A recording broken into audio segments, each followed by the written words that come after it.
of Roswell, New Mexico. And whereas after losing 2 brothers and a stepfather to gang violence, he chose a different path and joined the United States Army in 1980. And whereas, while serving as a staff sergeant in the Gulf War, he led an infantry platoon of the 101st Airborne Division into combat and was awarded the Bronze Star for action. Mr. Vallejos retired from the United States Army in 2001 after 21 years of dedicated service. And whereas it was while serving in South Korea that Mr. Vallejos accepted Christ as his Lord and Savior, in 1997, he and his wife founded the Christian Servicemen Center in Hohenfels, Germany.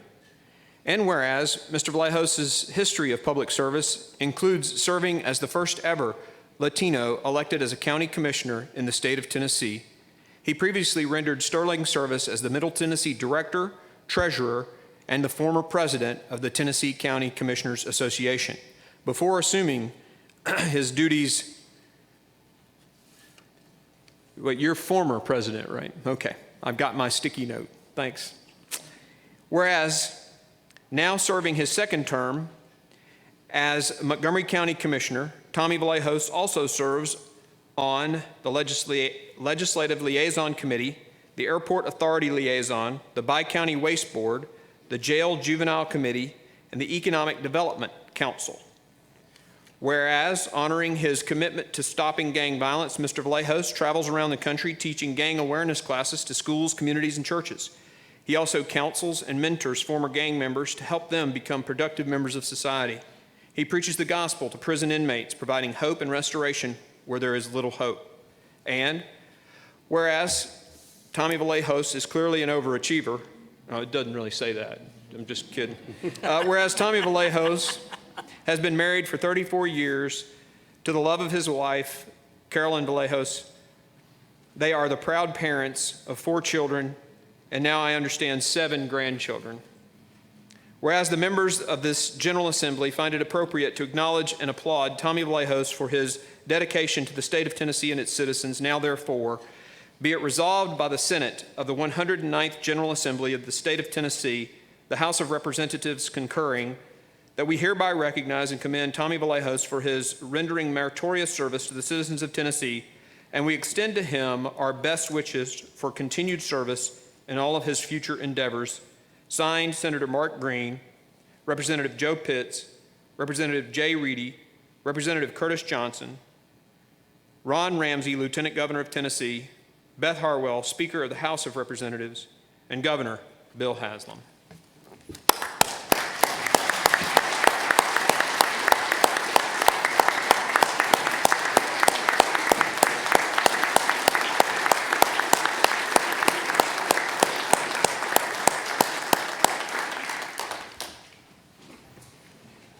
Thank you for the indulgence, Mayor. Thank you, Senator Green. All right, next on our agenda, we have some citizens to address the commission. I will call your name, and if you would, please come forward to the microphone over here on my right. And if you would, again, repeat your name, your address, and if you would, please limit your comments to 3 minutes. We will be timing, and I'll give you a indication at about 30 seconds out. First person to speak is Mr. Barry Smitto.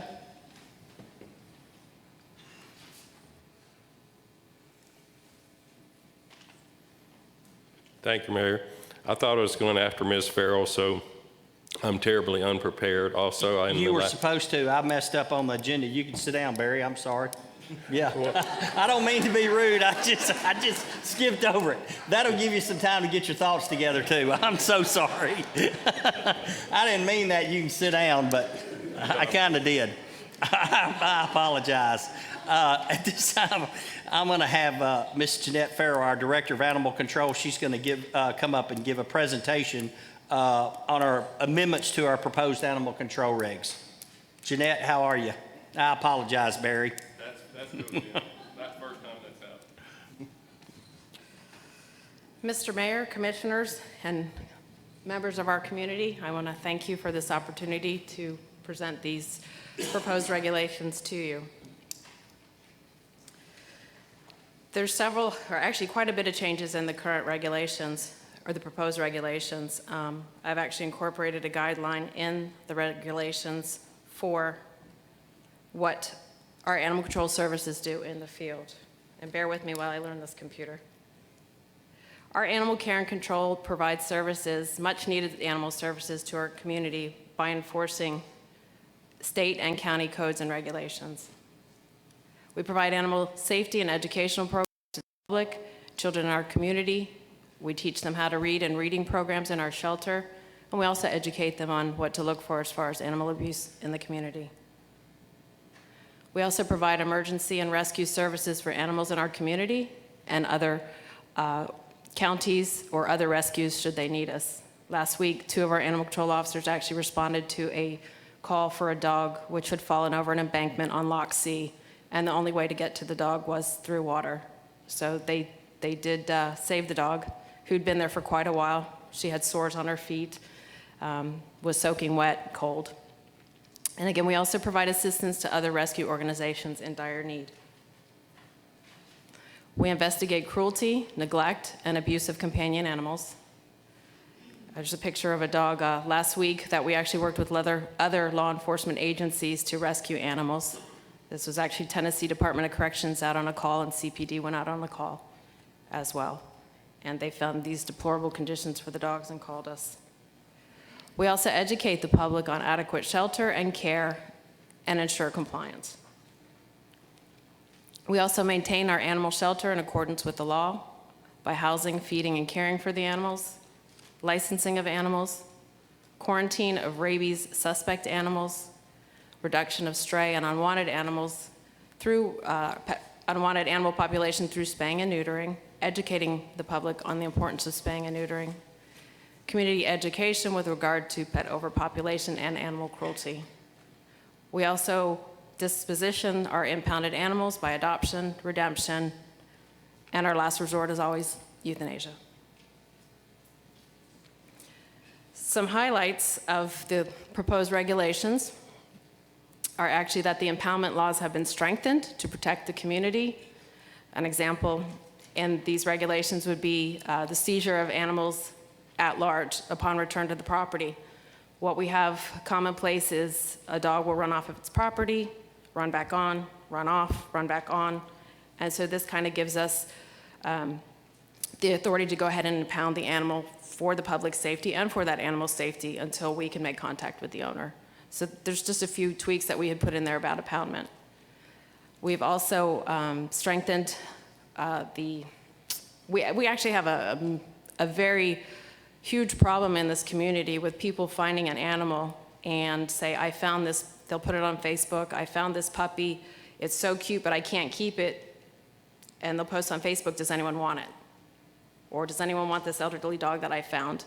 So we've actually strengthened the law on that as far as keeping a stray animal would require notifying animal control within 24 hours that they have custody of the animal or surrendering it to us. I don't know how many of you are pet owners, but if my dog was picked up accidentally, I wouldn't want someone posting it on Facebook and rehoming it that night. And that's common in this county, unfortunately. It's called flipping, and it's also called rehoming. It's actually also becoming a nationwide problem, not just here in Clarksville. We've also strengthened our bite and quarantine regulations to include dog-on-dog quarantines. We normally would just do dog with human or cat with human, but now we're under the state law. We're actually, we've strengthened it as far as the quarantine for dog-on-dog.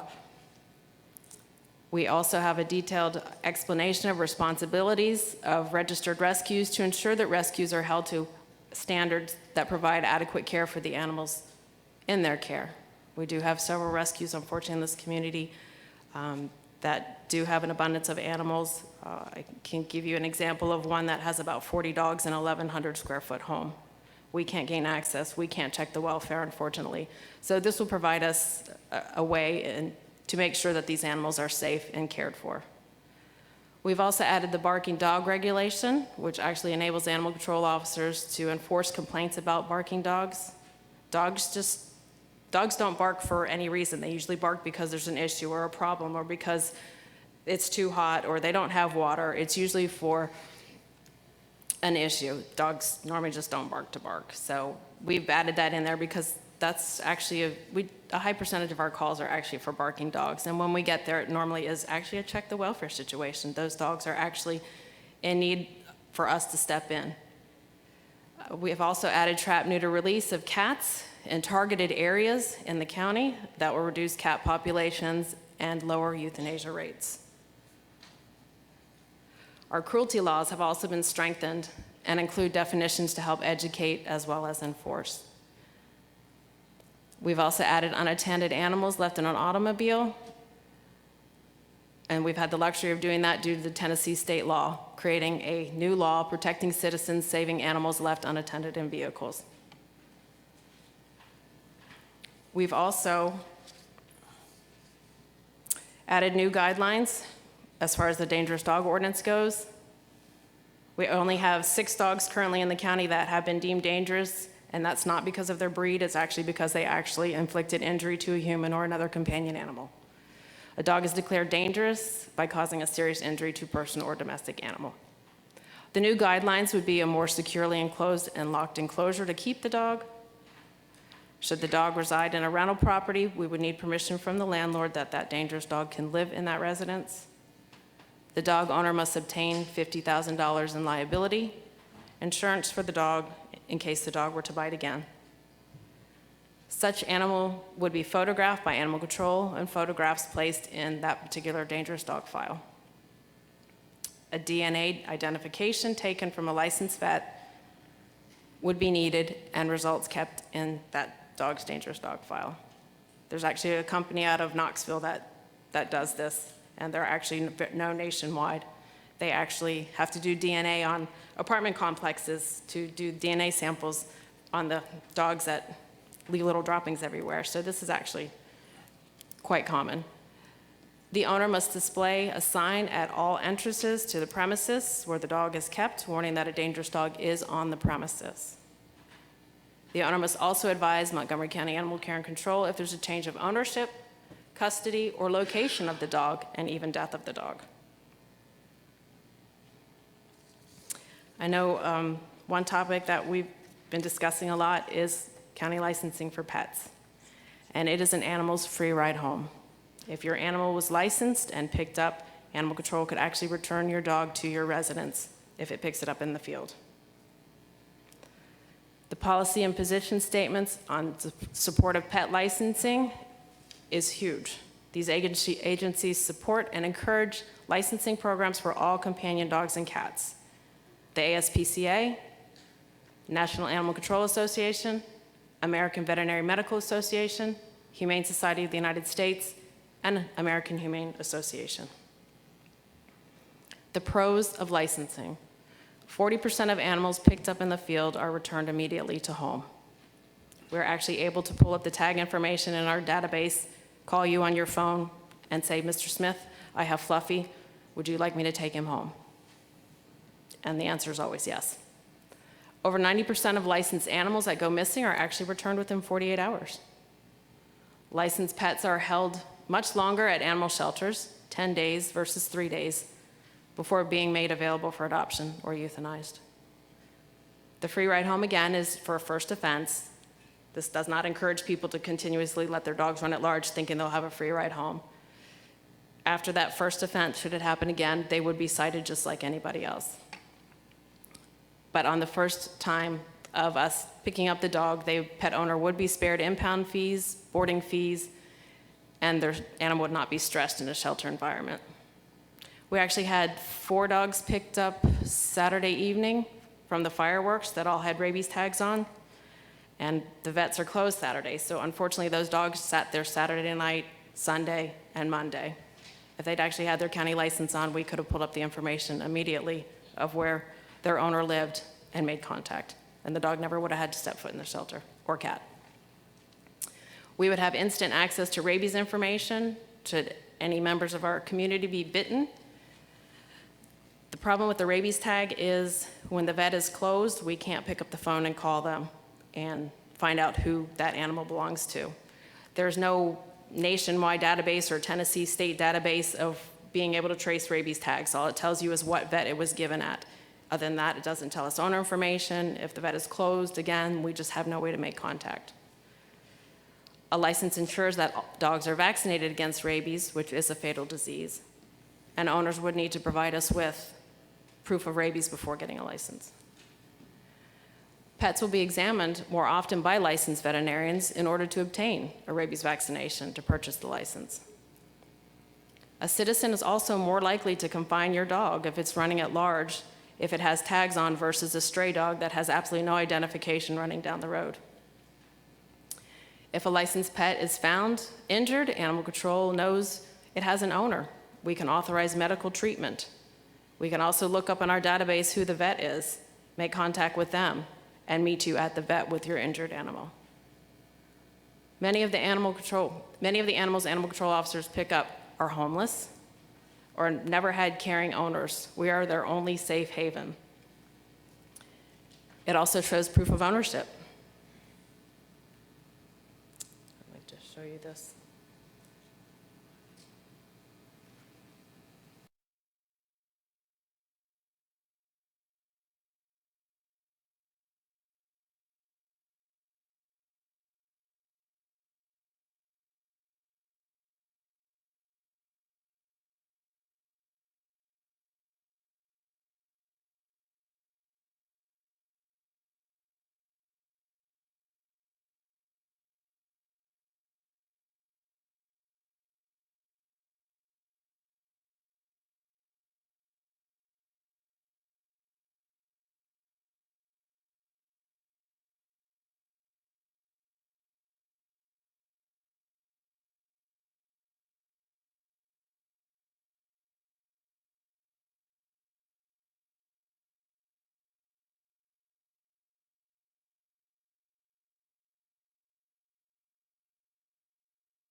Just shows you that licensing can work. It does work.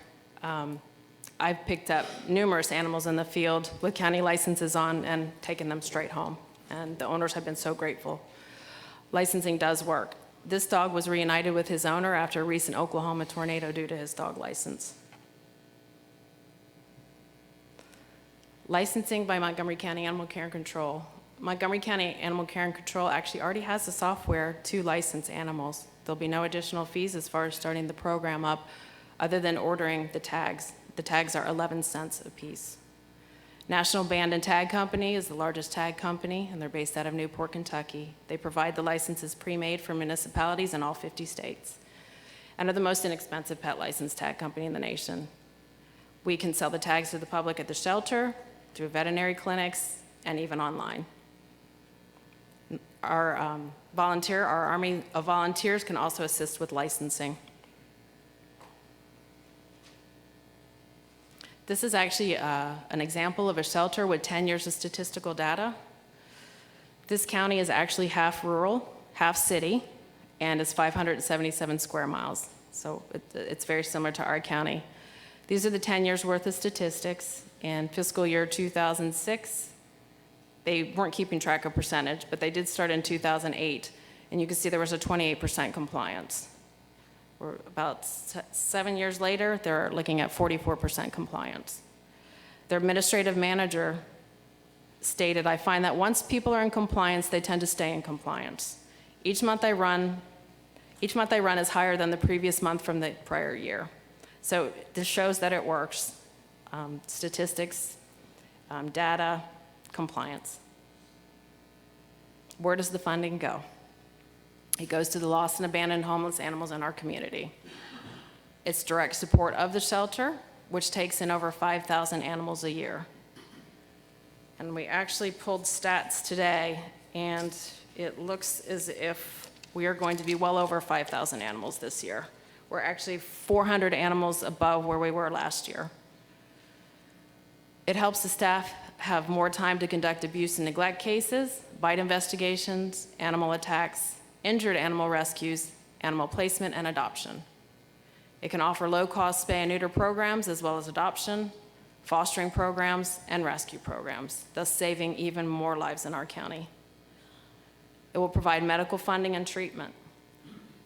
Medical funding will go towards, say for example, we pick up your animal with a license and we do have to take it to the vet. If we have to start treatment on at the vet until we can get you there or someone there, then that's what that would go toward. It goes towards our homeless animals as well. It also provides the county with 24-hour animal control response. When I started, the policy was that no emergency calls were done from Friday evening until Monday. And when I came on board, that stopped immediately. Every single animal in this county deserves the best care, and we want to provide that. It will also ultimately lower euthanasia rates. It can attribute to capital improvements and projects. Montgomery County Animal Care and Control is here to protect the community and protect the animals in our community. Through these positive changes in our regulations, we can provide a safer place for you and the animals in our community to live a better, happier, and healthier life. So, thank you. Commissioners, any of y'all have any questions of Jeanette? Thank you, Jeanette. Thank you. Barry? Yes, sir. Oh, I'm sorry, Commissioner Vallejos. I'm sorry, Barry. Commissioner Vallejos. Hey, Jeanette, you may I don't have, she presented this to the board itself, and what was the response of the board? Do we know? to the Animal Control Board. I can't say for sure. Chairman Butts is not here, but I think it passed unanimously. Yes, sir. I talked to him this weekend. He is not for this. I think he was more, understood it in a different way. It was, I think they sort of understood it was for breeders, not just everybody that own pets. So he is not for this at all. Okay. Thank you, Mayor. Commissioner Gannon?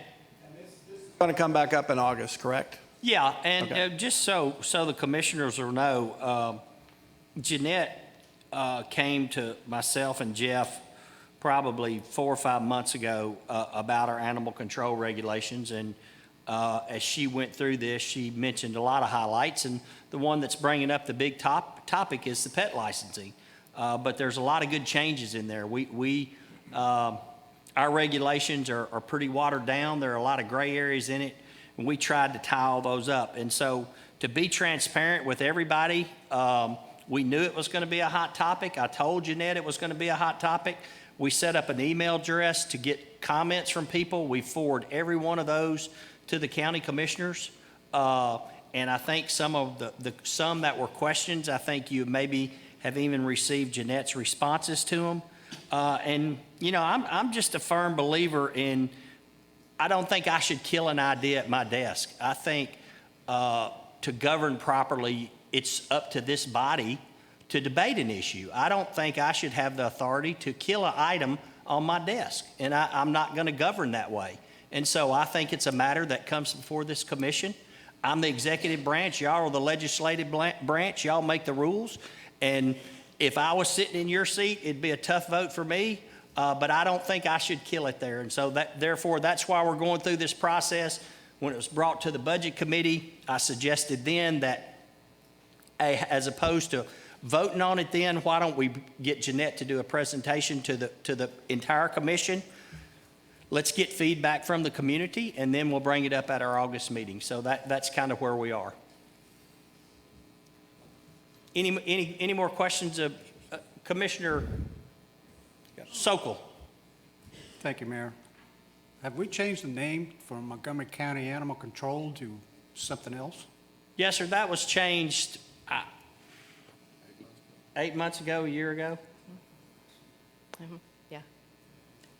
Actually, Mr. Gannon, I do believe, I think you were on vacation, and Mr. Gannon acknowledged it. Yeah. Yes.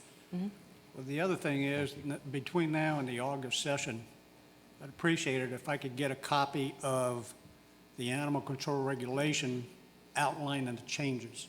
Right now, I've got 25 pages, and I'm not that familiar with the regulation, so I don't know what changed or what didn't. Okay. I don't know that we can provide a copy that has all the changes in it. I know we had one at one time. If not, we will definitely supply you with the old regs as well as the new regs, which y'all should have a copy of. Thank you. Thank you. Commissioner Brockman? Yes, thank you, Mayor. If we go with all these regulations, who's going to enforce them and how much is that going to cost us? I can answer that. We actually are already out in the field right now enforcing. Every time we go to a check the welfare or a dog running at large or barking dog, any of these complaints that we get, we actually ask them, can you please provide us with your current rabies? And they do. If they're not in compliance, we issue what is called a notice to comply. And it's basically a carbon paperwork that issues notice to comply either for vet care, for proper shelter, food, water, rabies. And depending on what the violation is, sometimes they only have 24 hours to comply, like if it's a doghouse. But they have 10 days as a courtesy to get their rabies done. And it would be the same thing, notice to comply for a county license. Actually, we started the notice to complies a couple months after I started, and our compliance rate has been phenomenal. We've only had to take a handful of people to court. Everybody's complied. Thank you. You're welcome. Thank you. Commissioner Tooley? Thank you for the presentation. It was greatly done. And I just want to ask, you said there will be no additional funds to start this up. What happens 3 months after startup? Will you need more manpower, or is that going to be on the basis of what happens after that? We have an army of volunteers. The tags themselves are 11 cents. We're looking at 11 cents and postage and paper. So with our volunteers and minimal supplies, we can really get this up and going. Okay, thank you. Thank you. Commissioner Vallejos? You're looking at how much a tag and a stamp? What's the cost for a stamp and the tag? It's 47 cents. and yet you want to charge $25 for the fee itself? That is correct. For an unspayed and unneutered. Okay, thank you. Commissioner Gannon? Thank you, Mayor. You mentioned that the veterinarians are going to be selling the licenses. Most of the veterinarians I've talked to said that they haven't been talked to or asked or Actually, I said they can. So, Okay. yeah. Okay. Yeah. So you haven't really confronted or asked the veterinarians? I've talked to several, and they have no issue. Okay. Yeah. Anyone else? Thank you, Ms. Farrell. Thank you.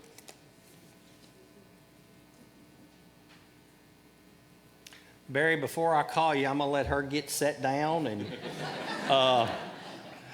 maybe take a drink of water. And the third time's a charm, though. Barry, if you would, please come forward. I just would remind you again of the rules. Try to limit your comments to 3 minutes. And if you would, please give your name and your address. My name's Barry Smitto. I live here in Clarksville, Tennessee, 24020 Old Aston City Road. Now do I start?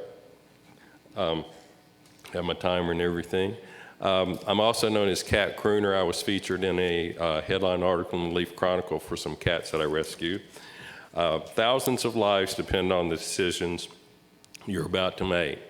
Many of us love our dogs and cats like they're our children. We never expect to need animal control or any of the nonprofits to help us, but if we lose our pet or are unable to care for them, animal control and the wonderful nonprofits are often the first people we turn to, and often with high expectations. Because of that, last week Animal Control had 140 cats stacked in cages to the ceiling, and many of them had to be euthanized because of their sickness combined with the space restrictions of the shelter. The Leaf Chronicle headline was "Stacks of Cats, Cages, and Ceiling Show Need for License, I concur and concur." Another reason we need more funding for animal control and spaying and neutering. Education is the fact that multiple rescue groups have told me that on a regular basis, people leave boxes of little kittens on the doorsteps and in the parking lots of the rescue groups, churches, veterinarians, etc. We need to educate people that if they can't place the kittens, they need to take them to animal control, and we need to adequately fund animal control to take care of this. Recently, Clarksville's been the top story on national TV news because there were 2 separate incidents where people threw kittens out of their moving cars. Let me see something. Also, a Clarksville neighborhood was featured about 2 years ago because of the large number of feral cats that they had. I love cats and want to save as many of them as possible. Female cats can have more than 100 kittens. A single pair of cats and their kittens can produce as many as 420,000 kittens in just 7 years. I'm going to go sort of fast on this part. In the last 12 days, I've socialized and rescued 13 sick feral kittens who were born in a small wooded area between 2 large local businesses. I paid for their medical evaluation and treatment. I had the approval and appreciation of the business owners. 4 of them passed away due to dehydration. Oh my goodness, I'm about out of time. So I wanted to quickly just mention that I have, before all this came up, I had volunteered to fund a documentary regarding all of this because it's not just a Clarksville problem, it's a problem in the entire Southeast. And if Jim partners with Google, you know, Google's doing all sorts of things, and there's just all kinds of educational tools, and I'm out of time, so I can't tell you about them. But if we used our mail-outs in the bi-county, things like that. But I'm very much willing to fund a documentary regarding all this and the need to spay and neuter and things of that nature. I've already arranged the fees and the shooting fees and all that stuff, too. Thank you, Mayor. Thank you, Barry.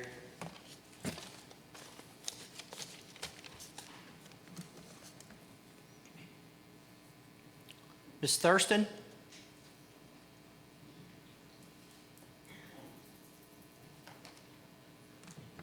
Good evening. Good evening. I'm Jessica Thurston. I live at 3630 Trough Springs Road, Adams, Tennessee. Good evening, everyone. I'm the Director of Companion Pet Rescue of Middle Tennessee. I've asked to speak to you tonight from a rescuer's perspective and what the proposed regulations and licensing means to rescue efforts. First, I'd like to take a minute and acknowledge my fellow rescuers in the room. If everyone who volunteers with our local shelter or rescue, will you please raise your hand? Thank you for all being here tonight, and thank you for your hard work and dedication for making our community great. Members of the board, I know you have read online, received emails, and heard from folks in the community voicing their concerns about pet licensing and the proposed new animal control regulations. Well, I've heard from them too, every day. Every day, I get numerous phone calls, text messages, instant messages, and Facebook tags asking me and other rescue leaders to help with an abused, neglected, or lost animal. As rescuers, we hear, quote, "Someone needs to go save that stray dog, and that cat needs saving, but I can't do it because I have my own pets." And we even hear, "I can no longer care for my pet. Can you take them so I don't have to take them to the pound?" We are here to say we are dedicated to answering those calls and text messages. We will continue to answer the call to help abused and neglected animals of this community, regardless of the decisions you make here tonight. However, we want you to know that we want you on our team. We want to be the community that stands above the rest. Gandhi was quoted to say, "The greatness of a nation and its moral progress can be judged by the way its animals are treated." So my question is, how will you help the team be judged?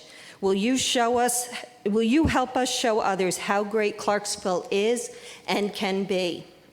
In case you don't know the team, let me tell you about us. We are your unpaid staff. We believe so wholeheartedly in the mission of improving the lives of animals in this community. We do it tirelessly, for free, and without breaks or vacations. Sitting in this room are hours of unpaid overtime, thousands of dollars in non-reimbursable expenses for dog food and cat food and vet bills, and a priceless amount of TLC from caretakers who hold, cuddle, love, and care for the sick, mangy, and hurting pets of our community. We are the ones kissing goodbyes on the wet noses of dogs and cats that must be euthanized because of injury, illness, or just because there is no more space. We are the ones spending our weekends at local adoption events and screening potential adopters, educating them on how to be a responsible pet owner. We are the ones being role models for the next generation of rescuers to keep this work moving forward, whether or not we get better governmental regulations and systems in place. That next generation of Clarksville citizens and future voters are sitting in this room tonight. Jason McKenna Jones are here tonight with their parents. As a family, they rescue. Their family values are to care for something more than what happens in their own home. They are the responsible pet owners that many claim this licensing proposal will punish. But they came tonight as a family with their Keep Calm and Empty Cages shirts on to let you know that the decisions you make matter to them. They want to grow up in a community that sets the bar high and shows surrounding communities that Clarksville has a moral code of caring for all living creatures in its community. I joined the rescue team of Clarksville 10 years ago when I moved to Clarksville and found my first hurt and abused stray dog running the streets. I named him Maximilian because that's what he did to my credit cards. He maxed them out.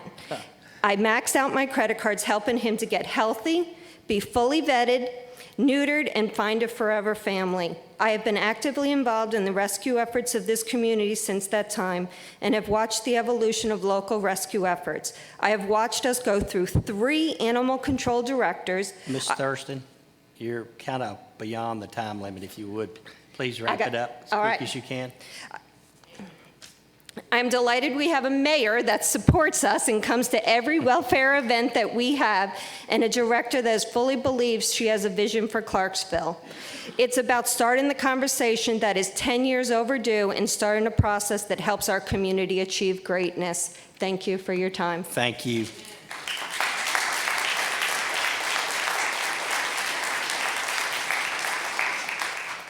Mr. Harris?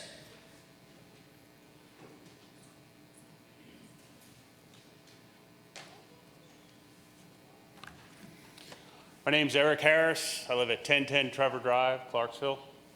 Good evening. How are you? All right. First, I'd like to thank the County Commission by allowing me to speak. I'm here today to voice my concern over the newly proposed animal care and control regulations. I think overall it is a good idea to review and update the rules, and that I agree with most of what is in the new regulations. Second, I am a pet owner. I have a dog and 3 indoor cats. 2 of the cats were rescue cats, and the third is a feral kitten my wife found in her backyard at 3 to 4 weeks of age. My concern is with 2 specific articles within the proposed rules. These are Article 9, Miscellaneous Section 42, Trap, Neuter, Return Provisions, and Article 4, Licensing, Permitting, and Inoculation of Dogs and Cats, Section 20. I believe the program laid out in the current proposed regulations for Trap, Neuter, Return, TNR, needs to be revisited as currently written and have additional measures or regulations added to it. TNR is not a viable long-term solution, but only a short-sighted, feel-good technique to control the feral cat problem within Montgomery County. What is being proposed is not trap, neuter, return, but really trap, neuter, and re-abandon. Is this really humane? Let me ask this question. Why do feral cats need the assistance of humans to look healthy and thrive, while other wild animals thrive naturally without human intervention? The answer is because feral cats are domestic animals. They are not wild animals to be returned to nature. What we are doing is returning an animal to an ecosystem that it does not belong in. From research I have done, ecologists and wildlife advocates want domestic cats out of native environments because they are destructive to other native wildlife, including birds, rodents, small mammals, lizards, and other creatures. In short, they want to be out of the parks and other they want them out of out of the parks and other habitats like our neighborhoods simply because of their impact in the area's ecosystem. The way the regulation is currently written, feral cats would be trapped, neutered, ear snipped, and re-abandoned to where they were caught. This does not pass the common sense test. If feral cats are causing issues in a subdivision, neighborhood, or any other property within the county, why would we return the cats to that area? Even if they are now neutered, the potential for them to cause issues still exists. Would people still choose to leave the cat where it is if they knew that this particular feline carried and shed the parasite Toxoplasma gondii and regularly defecated in or near the gardens, sandboxes, and/or yards of these people? Would people still choose to leave the cat where it is if they knew that this particular feline would kill one migratory bird each day? Would people still choose to leave the cat where it is if they were aware of the potential health risks to humans of these free-roaming cats? Would people still choose to leave the cat where it is if they were aware of the potential impact on native wildlife, including threatened and endangered species by these free-roaming cats? Is it the intent of the new regulation to establish free-roaming cat colonies within Montgomery County? Is the county going to set aside lands or facilities so these colonies can be established? I'm sure most residents do not want feral cat colonies established within their subdivisions or neighborhoods. By re-abandoning these cats, what then? If someone is going to retrap these cats annually so they can receive proper medical care and checkups? Mr. Harris, if I could get you to try to wrap it up, please, sir. Okay. I'll give you a few more seconds, but. Okay. In the end, most will continue to suffer until their death. Death by vehicle is a common and tragic end for free-roaming cats. I wonder if different resolutions would have been produced had the question focused on the traumatic deaths of free-roaming cats after being re-abandoned, i.e. like mauled by a dog or a coyote, set on fire or poisoned by a cat hater, froze to death, succumbed to a slow or painful death by feline leukemia. Simply surviving longer in poor, uncertain conditions, usually out of sight of any caregiver, is not truly a humane solution. TNR will not bring this about. I'm going to skip that part because of time. There are numerous other factors that have bearing on this topic. Currently, there are many opposing views to TNR, and there are also alternatives to handling the feral cat problem, but my time here is limited. I only ask that members visit a website called www.tnrrealitycheck.com for further information on opposing views. I ask that the County Commission to reevaluate Section 42 to determine if TNR is the right course of action. At a minimum, there should be language added that, 1, forbids the establishment or return or re-abandonment of feral cats in subdivisions or near neighborhoods where they would have to coexist and infringe upon the residents. Mr. Harris, I'm sorry, but it's been 5.5 minutes. Okay. Thank you. Thank you. Dr. Bauer? Did I say your name right? Bauer? Okay, I'm sorry. Good evening.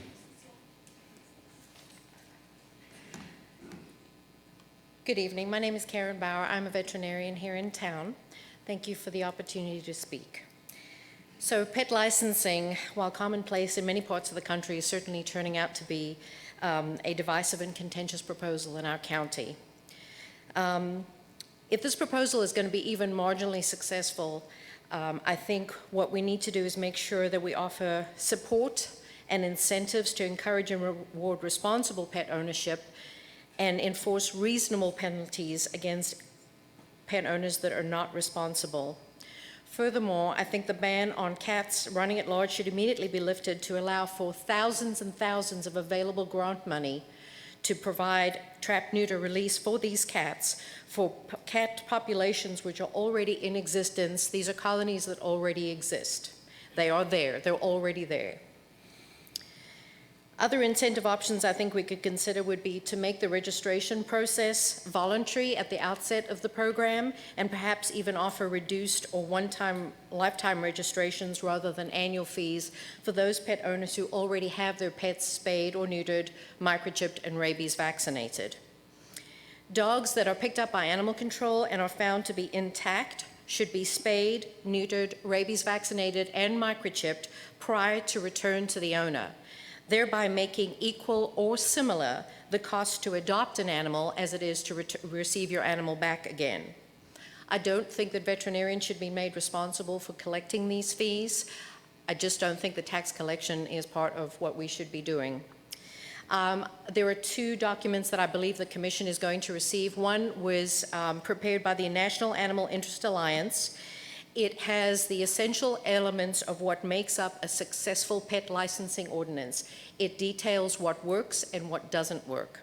Other things, there is a Humane Society document regarding managing community cats. Indeed, it also addresses things about the nature of what does work with trap and neuter release and what does not work.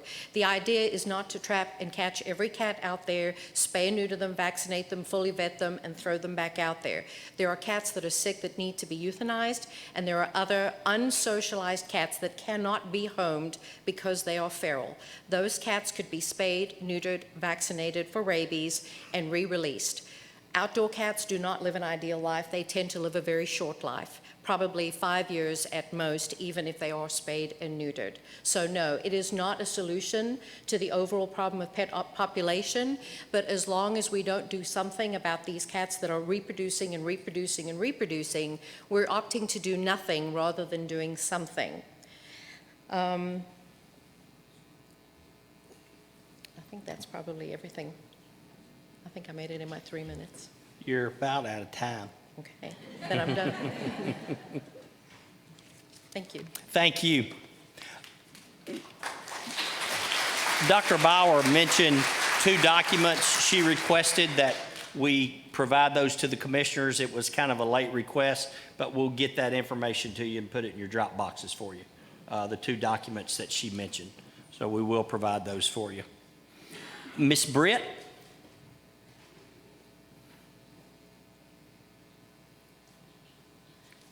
Sandy Britt, 4 Traherne Terrace, Clarksville.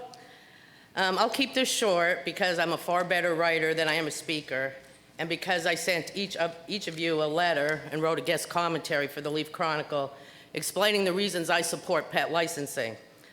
I won't reiterate many of the benefits of pet licensing, especially graduated licensing, as that has been covered in the media by Director Farrell and by the vast majorities of cities in the United States that use licensing as one of the tools in modern animal control.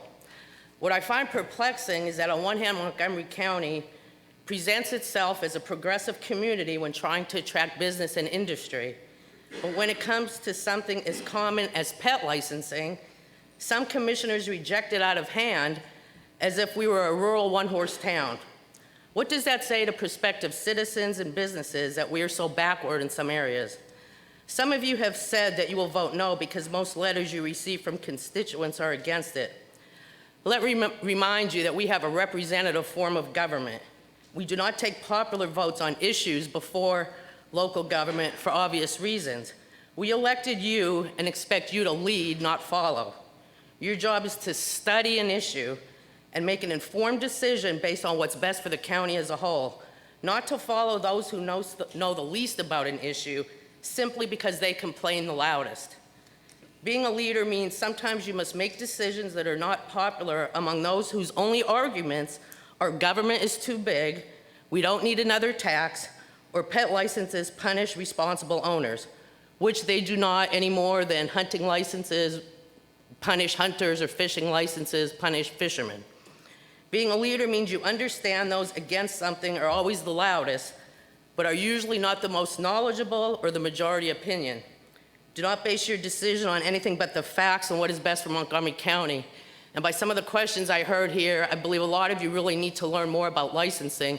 You might have lived in a community where you never had it, but I'll tell you, most people that live in Montgomery County aren't from Tennessee, have been in the military, have lived many places, and are used to pet licensing, and responsible pet owners will pay it gladly. There are people who won't pay it, like there are a lot of people who won't obey many laws, but then if their animal's caught or animal control has to respond to them, they'll face fines, and maybe we'll start getting more responsible and move our community forward. Thank you. Thank you, Ms. Britt.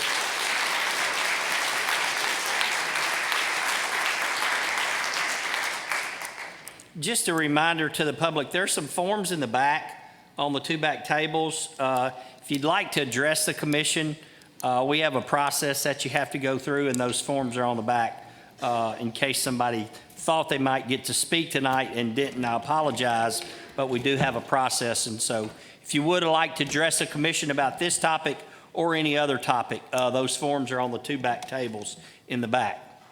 Our next item on the agenda is our public hearing, our zoning case and a public hearing. Dr. Ripple, would you like to present CZ 10 2016?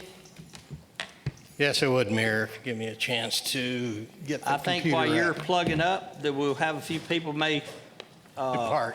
leave, so that may be good for you. Thank you, sir.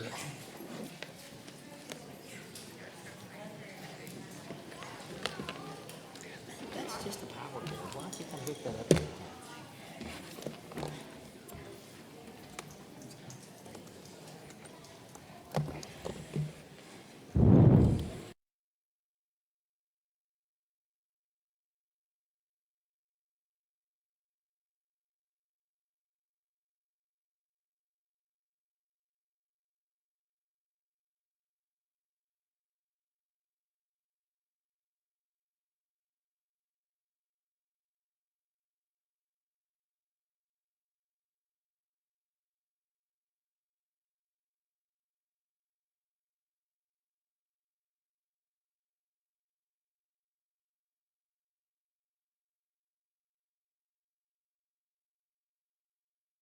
Next year, you ain't got to bring all them wires and batteries and, This is a new computer, sir. oh my goodness. Maybe we need to do something about the operator.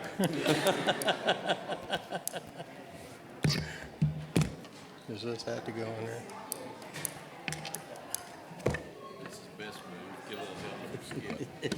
I don't need that one.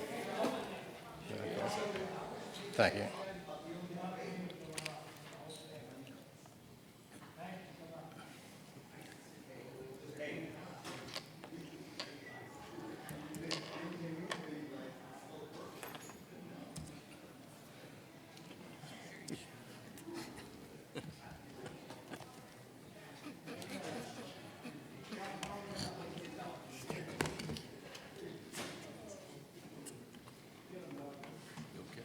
Yeah, I'm gonna be.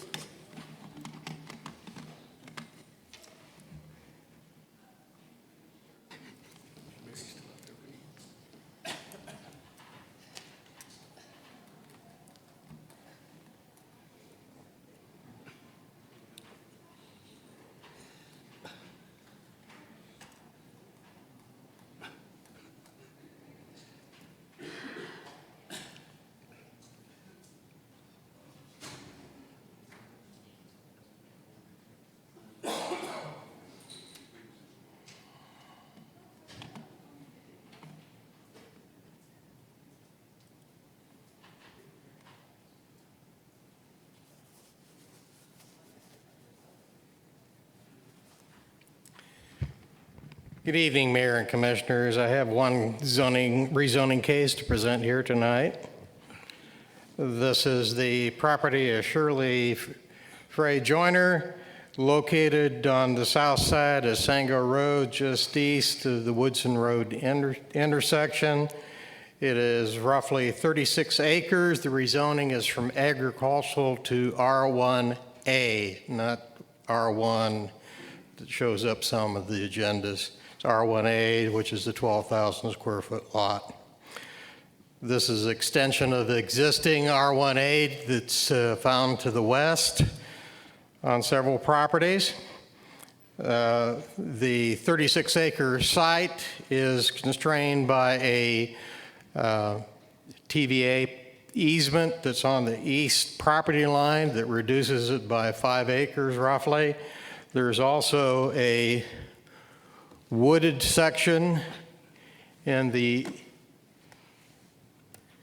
interior of the property that probably knocks out another 5 acres. This just shows Sango Road as you're going westward. It shows that it's a has a rural cross-section with side ditches on either side, no curb and gutter. This rezoning follows on the foot of some other rezonings. If you look immediately to the south is the Hildreth property that was rezoned by you in February of this year. Planning Commission approved a preliminary subdivision in March, and the preliminary infrastructure plans are currently being prepared for that site, for the Hildreth property immediately to the south. And there is a stub on the Hildreth property about where my arrow is up into the Joyner property. The Hillburton property to the west, which is R1A, was rezoned in January of 2013. And the Nelson property, the next property to the west, was rezoned in March of 2010. The property currently has no sanitary sewers. However, there is currently sewers in the Sango crossing areas. There will be sewers immediately south and on the Hildreth property. And there is currently before the City Council approval of an extension of sanitary sewers to this subject property, as well as to the Nelson property to the west. The only substantive comment was relative from the school system. That was to alert us to the fact that the Sango Elementary School is roughly a half a mile from the subject site, that the school system is not required to provide bus service within a half a mile, so the issue is sidewalks. And ultimately, the answer to the question is both subdivisions in the unincorporated area now are not traditional subdivisions that do not require sidewalks, but are cluster subdivisions where the dwelling units are compact and where underground utility and sidewalks are required. In light of the fact that Sango has a ditch on either side, it would be difficult to put sidewalks on Sango Road. So the most likely scenario is, as subdivision developments occur, that there be a road interconnection or sidewalk interconnection westward from this property to the Hillburn property to the Nelson property, where there's direct access then to the main entrance of Sango Elementary School. This, historically, the R1A zoning has yielded about 74 lots. There are constraints environmentally on this site, and I expect this to go forward with a cluster development concept that will require sidewalks. The staff and the Planning Commission recommended favorable approval to you. There was no one who spoke in opposition at the Planning Commission hearing, nor were there any adverse calls or emails received. Vernon Weekly, the engineer for the applicant, indicated that there would be sidewalks within this subdivision development. Are there any questions? Any questions of Dr. Ripple? Well, you may have said this. Was it any comments from the school system? Yes.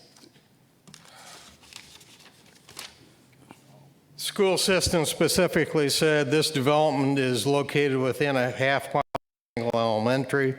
Therefore, the school system is not required to provide bus service. Sango has been on this road for 20 years without sidewalks. The need for sidewalks should be addressed to accommodate development, growth, and increase safety concerns for our students living in the area. Okay, thank you. Commissioner Albert? Who's responsibility will it be once these lots are developed to make the parents, or if they got children, that there is no bus service for the school? I believe it's up to the school system when they contact the school system. In this case, if we're talking about sidewalks being provided, there's an opportunity to utilize the sidewalks, and the sidewalks would be maintained by a homeowners association under the cluster development subdivision rules. Commissioner Nichols? Thank you, Mayor. I understood from Jim Summerall that if there is a cluster build like this, that the school system would in fact transport the children. However, it's not funded by the state, and we would be responsible for the cost of transporting the children. While I have this opportunity, one of the things that for fellow commissioners that we need to address as these developments continue in the county, if a cluster build is adjacent to school property, we need to address if it's adjacent to for the connectivity between the subdivision and the school property. And with that, it becomes our responsibility, if there's a crosswalk, this commission would need to allocate the funding for the highway department to maintain said crosswalk, and for us to provide funding to the sheriff's department to provide crosswalk guards if need be.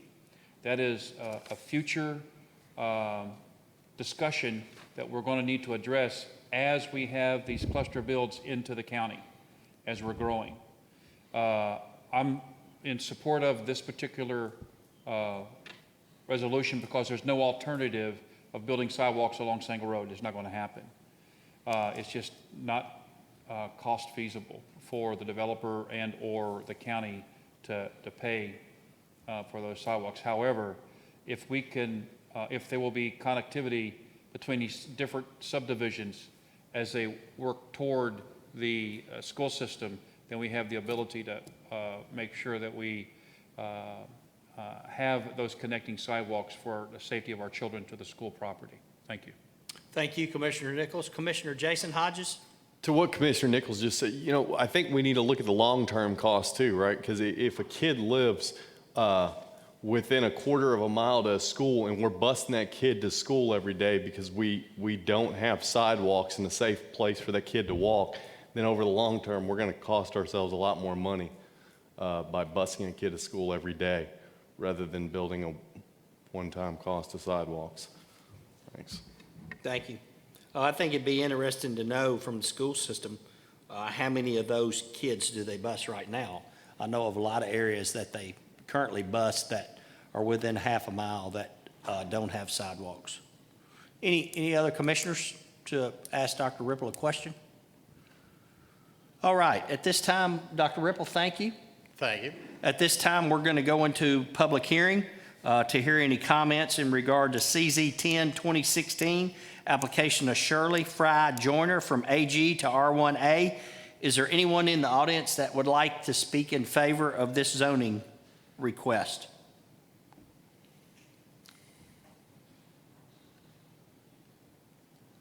Mr. Weekly, good evening. Good afternoon. Thank you for having me. I'm Vernon Weekly, 4740 Highway 41A South. This particular zoning case, I'm representing Ms. Joyner.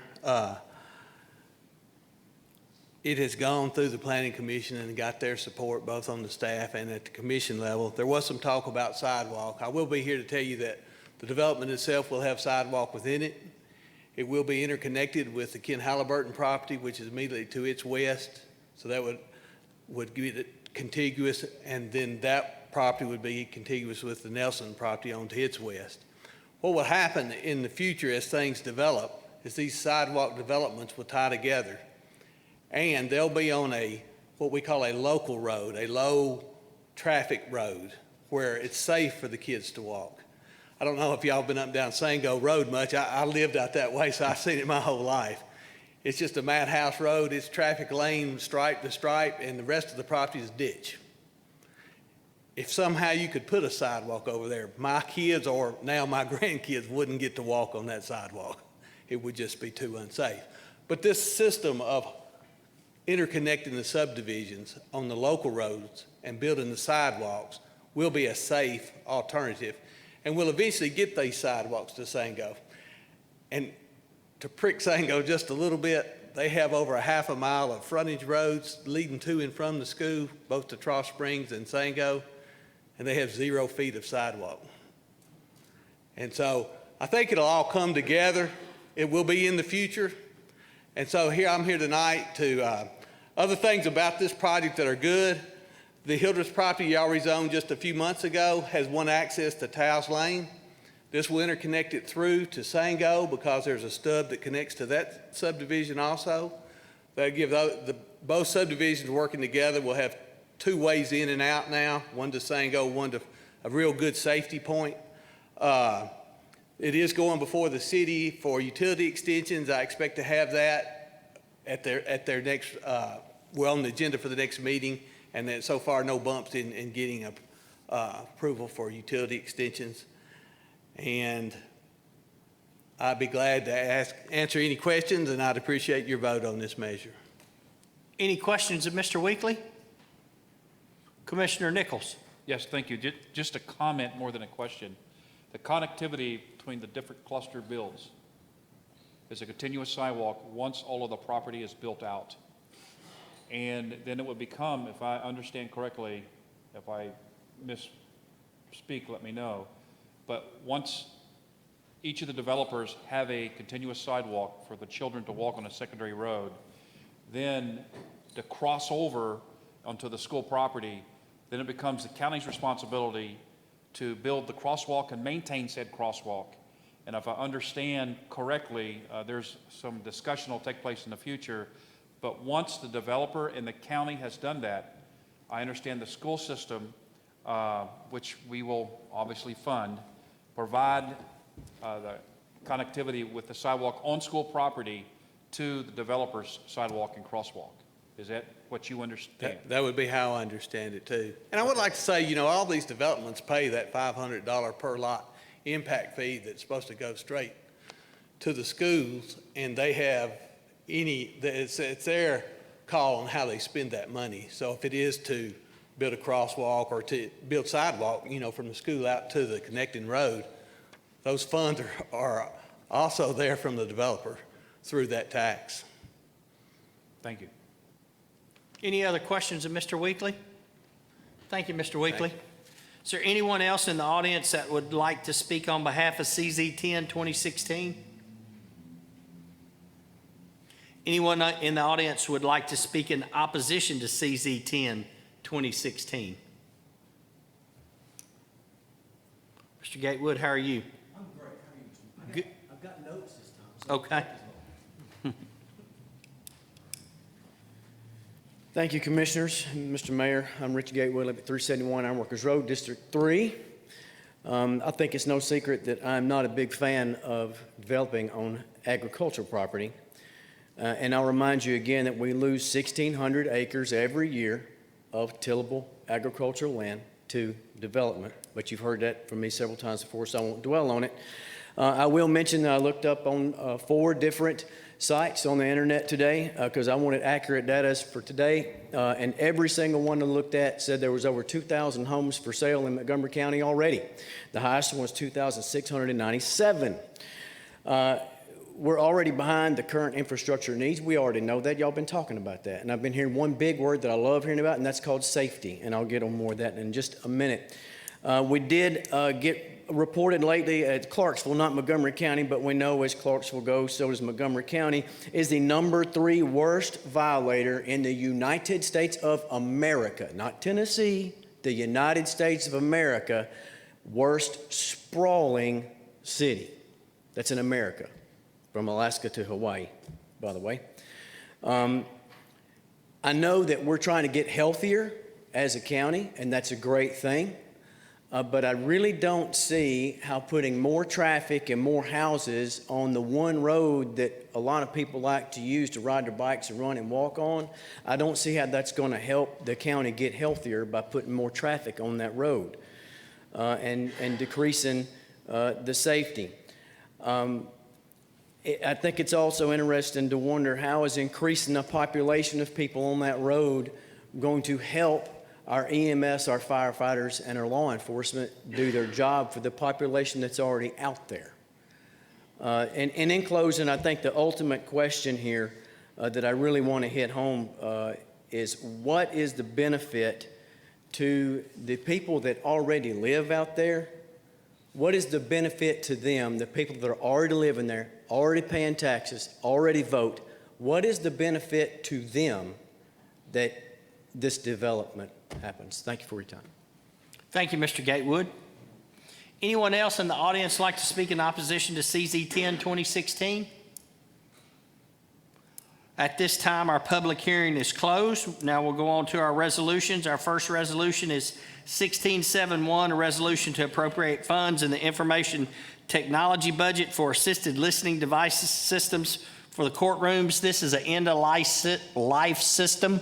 You can't get parts for it anymore. It's something that we're mandated by law. Kurt, correct me if I'm wrong, to record this and to provide this. Any questions on 1671?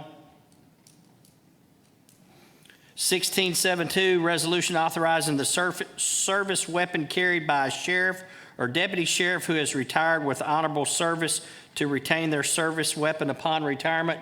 Chief Smith, you want to address that?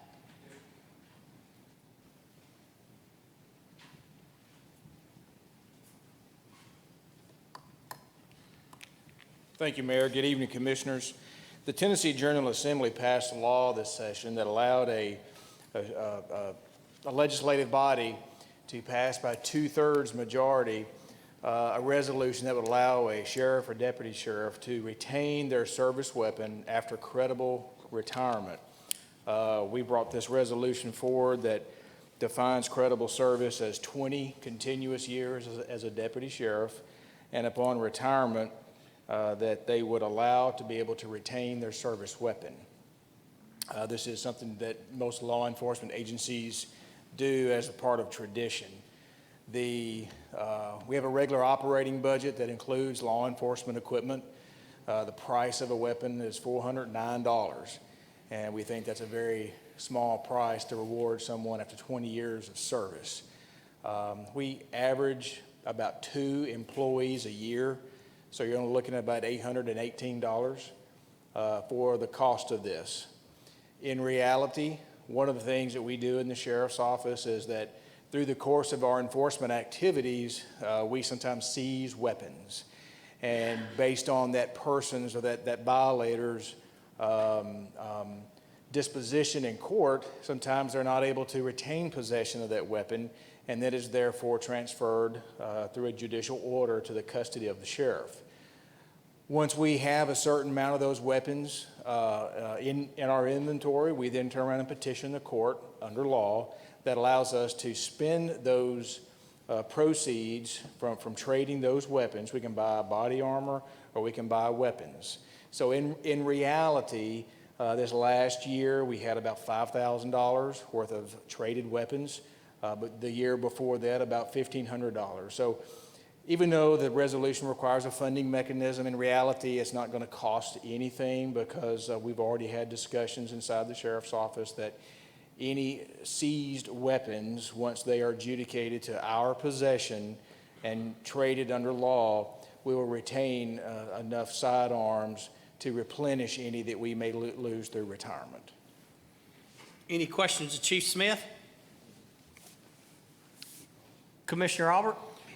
Is this only for Montgomery County? If they hired 20 years ago, so somebody comes from somewhere else, they have 5 years, but yet they've had 20 years of service, only Montgomery County? Yes, only Montgomery County. 20 years of consecutive service as a deputy sheriff in Montgomery County. Okay, thank you. Anyone else?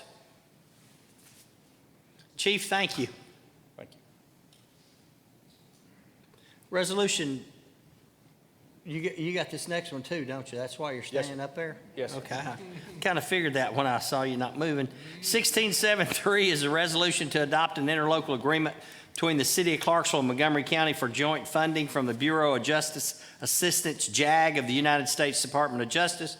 on a joint award of federal burn justice assistant grant funds. Chief Smith. Yes, sir, thank you. This is a jointly applied for and received grant with the city of Clarksville. We've been receiving this for, I think, about 12 years. We split this grant, and we've been using that over the past several years to fund our mobile data project, putting computers in patrol cars, paying service on modems, et cetera. We have a special expenditure that we would like to jointly fund with the city of Clarksville. We have a fingerprint machine that the city of Clarksville bought for us several years ago because we do all the registration for the sex offender registry. So that's a joint project. So this is a new live scan fingerprint machine. Our existing one is past end of life.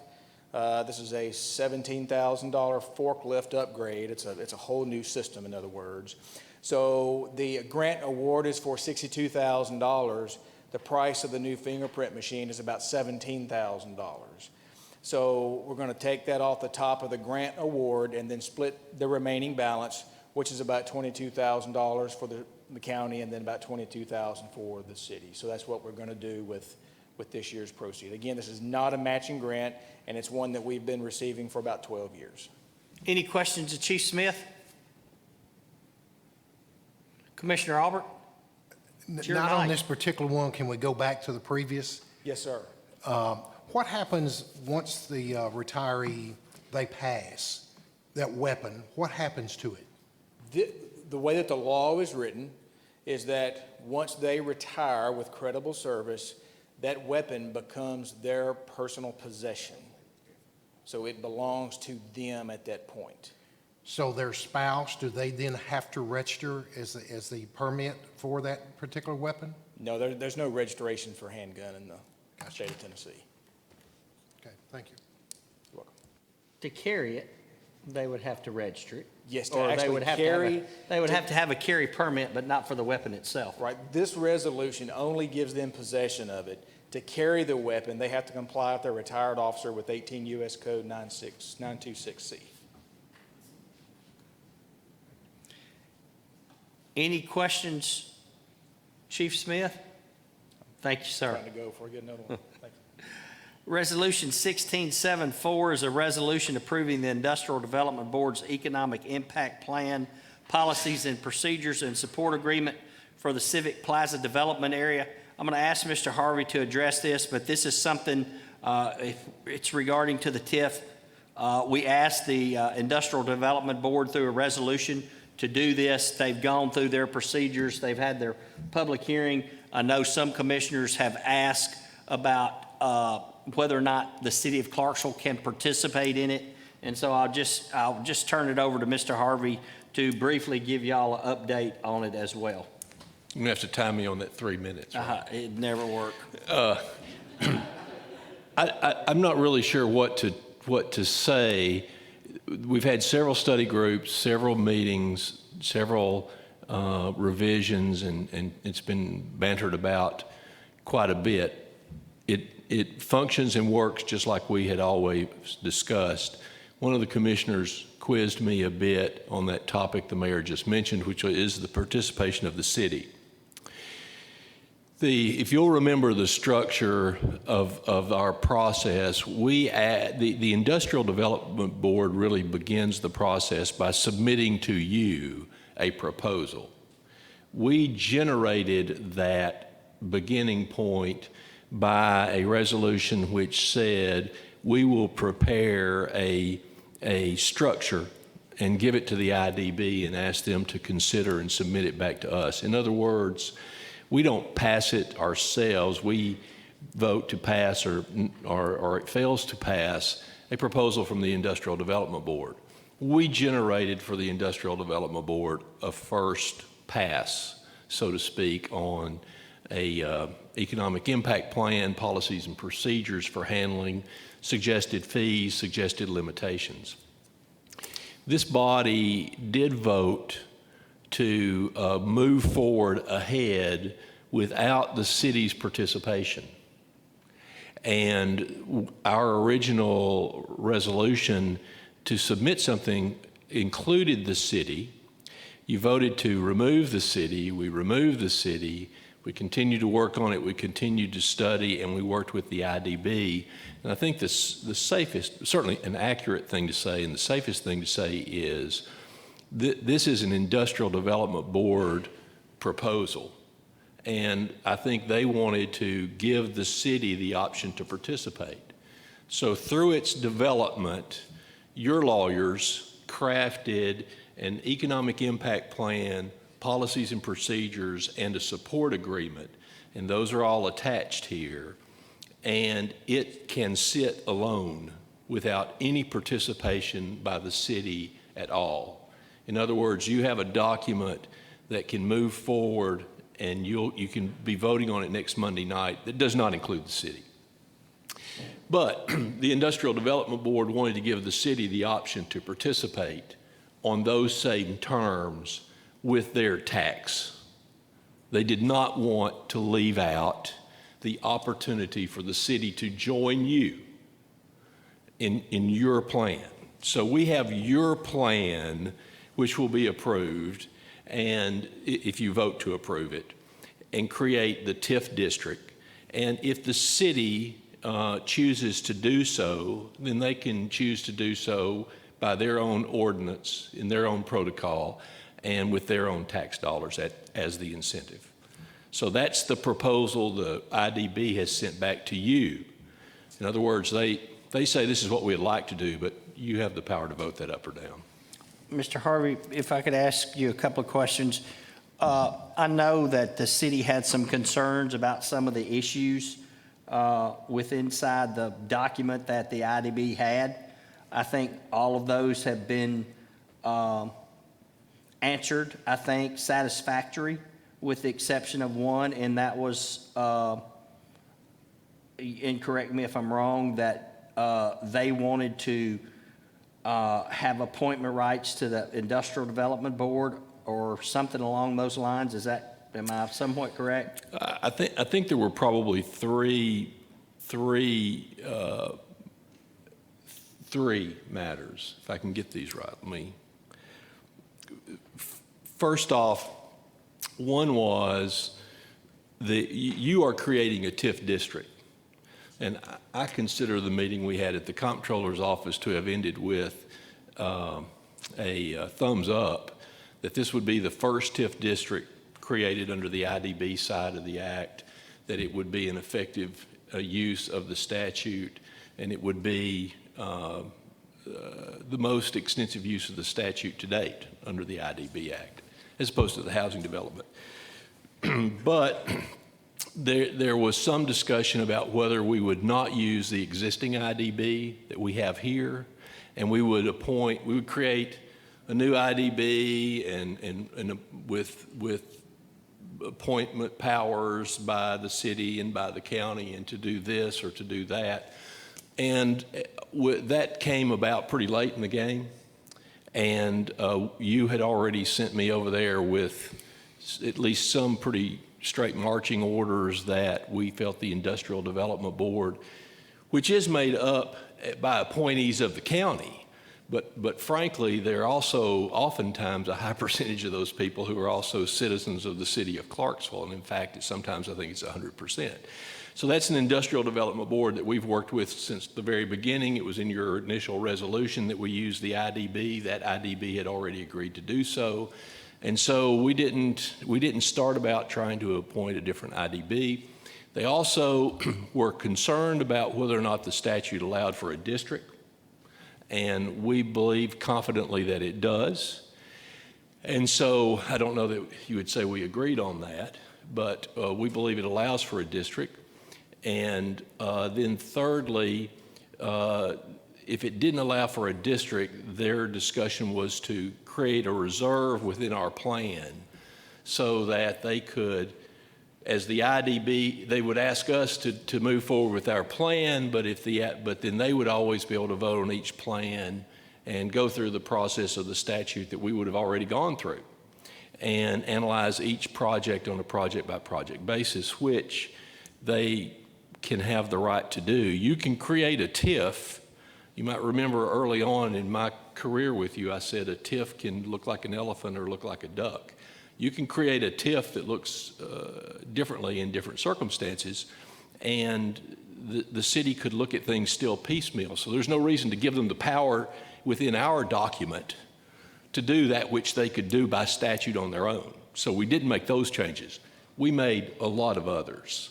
We talked about where the maintenance of, where the proceeds of the park, where the proceeds of a potential future TIF might be going to the maintenance of the park or the upkeep of the park. We agreed that the portion of the city tax would remain with the city. We made lots of changes and concessions that they requested because they didn't do violence with the marching orders you sent me out on.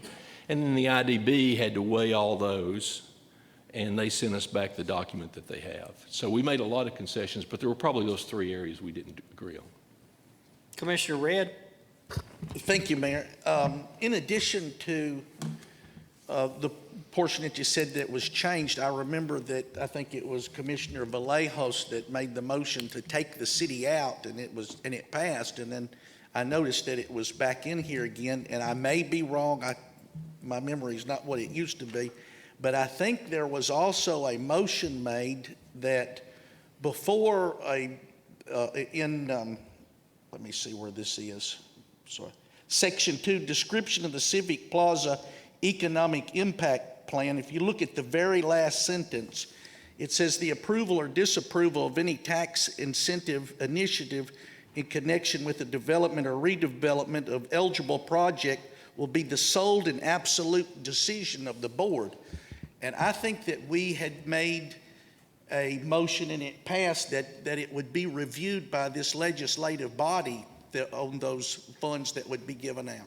I don't believe that's accurate. Okay, so it's just going to be from the IDB will approve or disapprove. A non-elected body will do that. I will tell you, and Commissioner, I respect your memory, and mine's as good or as poor as you describe your own. We'd have to go back and look at it. One of the things we did talk about was that we wouldn't vest the IDB with any power until something came back to you.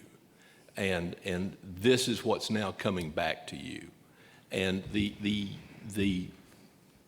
process of using tax increment financing is generated from the IDB source. It's sure enough your taxes. It's the increment that's increased by the project. Now, granted, I mean, they don't use your tax money. They create tax money, and then they can use that increase that occurs directly as a result of that project under these restrictions for a limited time. So it's driven by the IDB's review of that process, and you are delegating the authority to them to be able to exercise within the limits of that statute those powers to abate your tax, to abate the increment that's increased for a period of time that's capped for eligible costs that are allowed under the statute. And those are all set out in here. To answer your first question, that's what I said earlier. I think clearly you voted to, we'd gotten some feedback that the city didn't want to participate. And I think you clearly voted to leave the city out. I sent it over leaving the city out.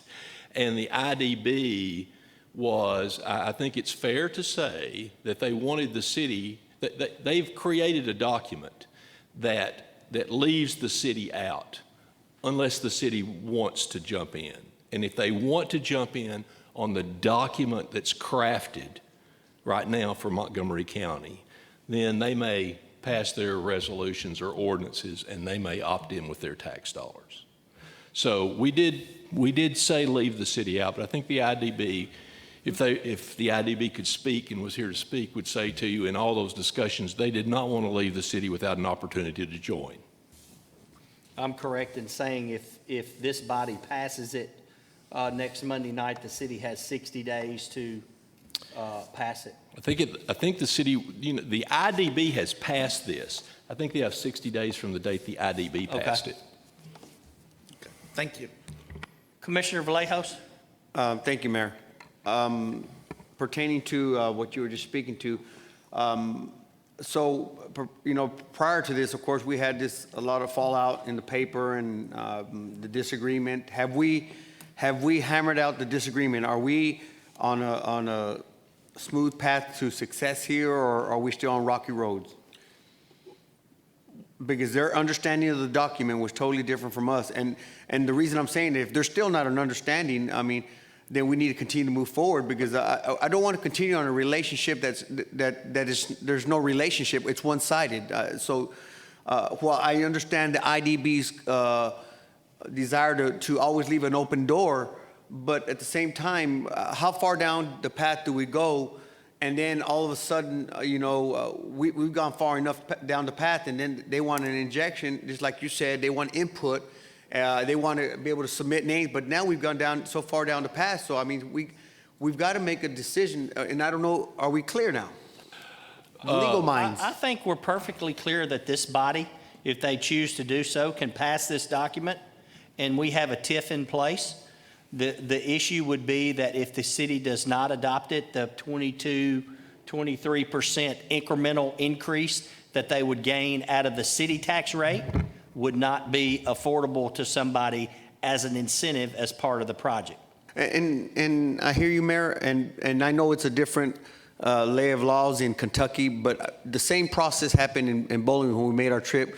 When they implemented their TIF, the county went forward alone, and later on, further into the process, the city then implemented and supported it. So I just know, are we making any kind of plans should they go past that 60 days and not pass it, and then say, hey, we look like a plan, we'd like to get in?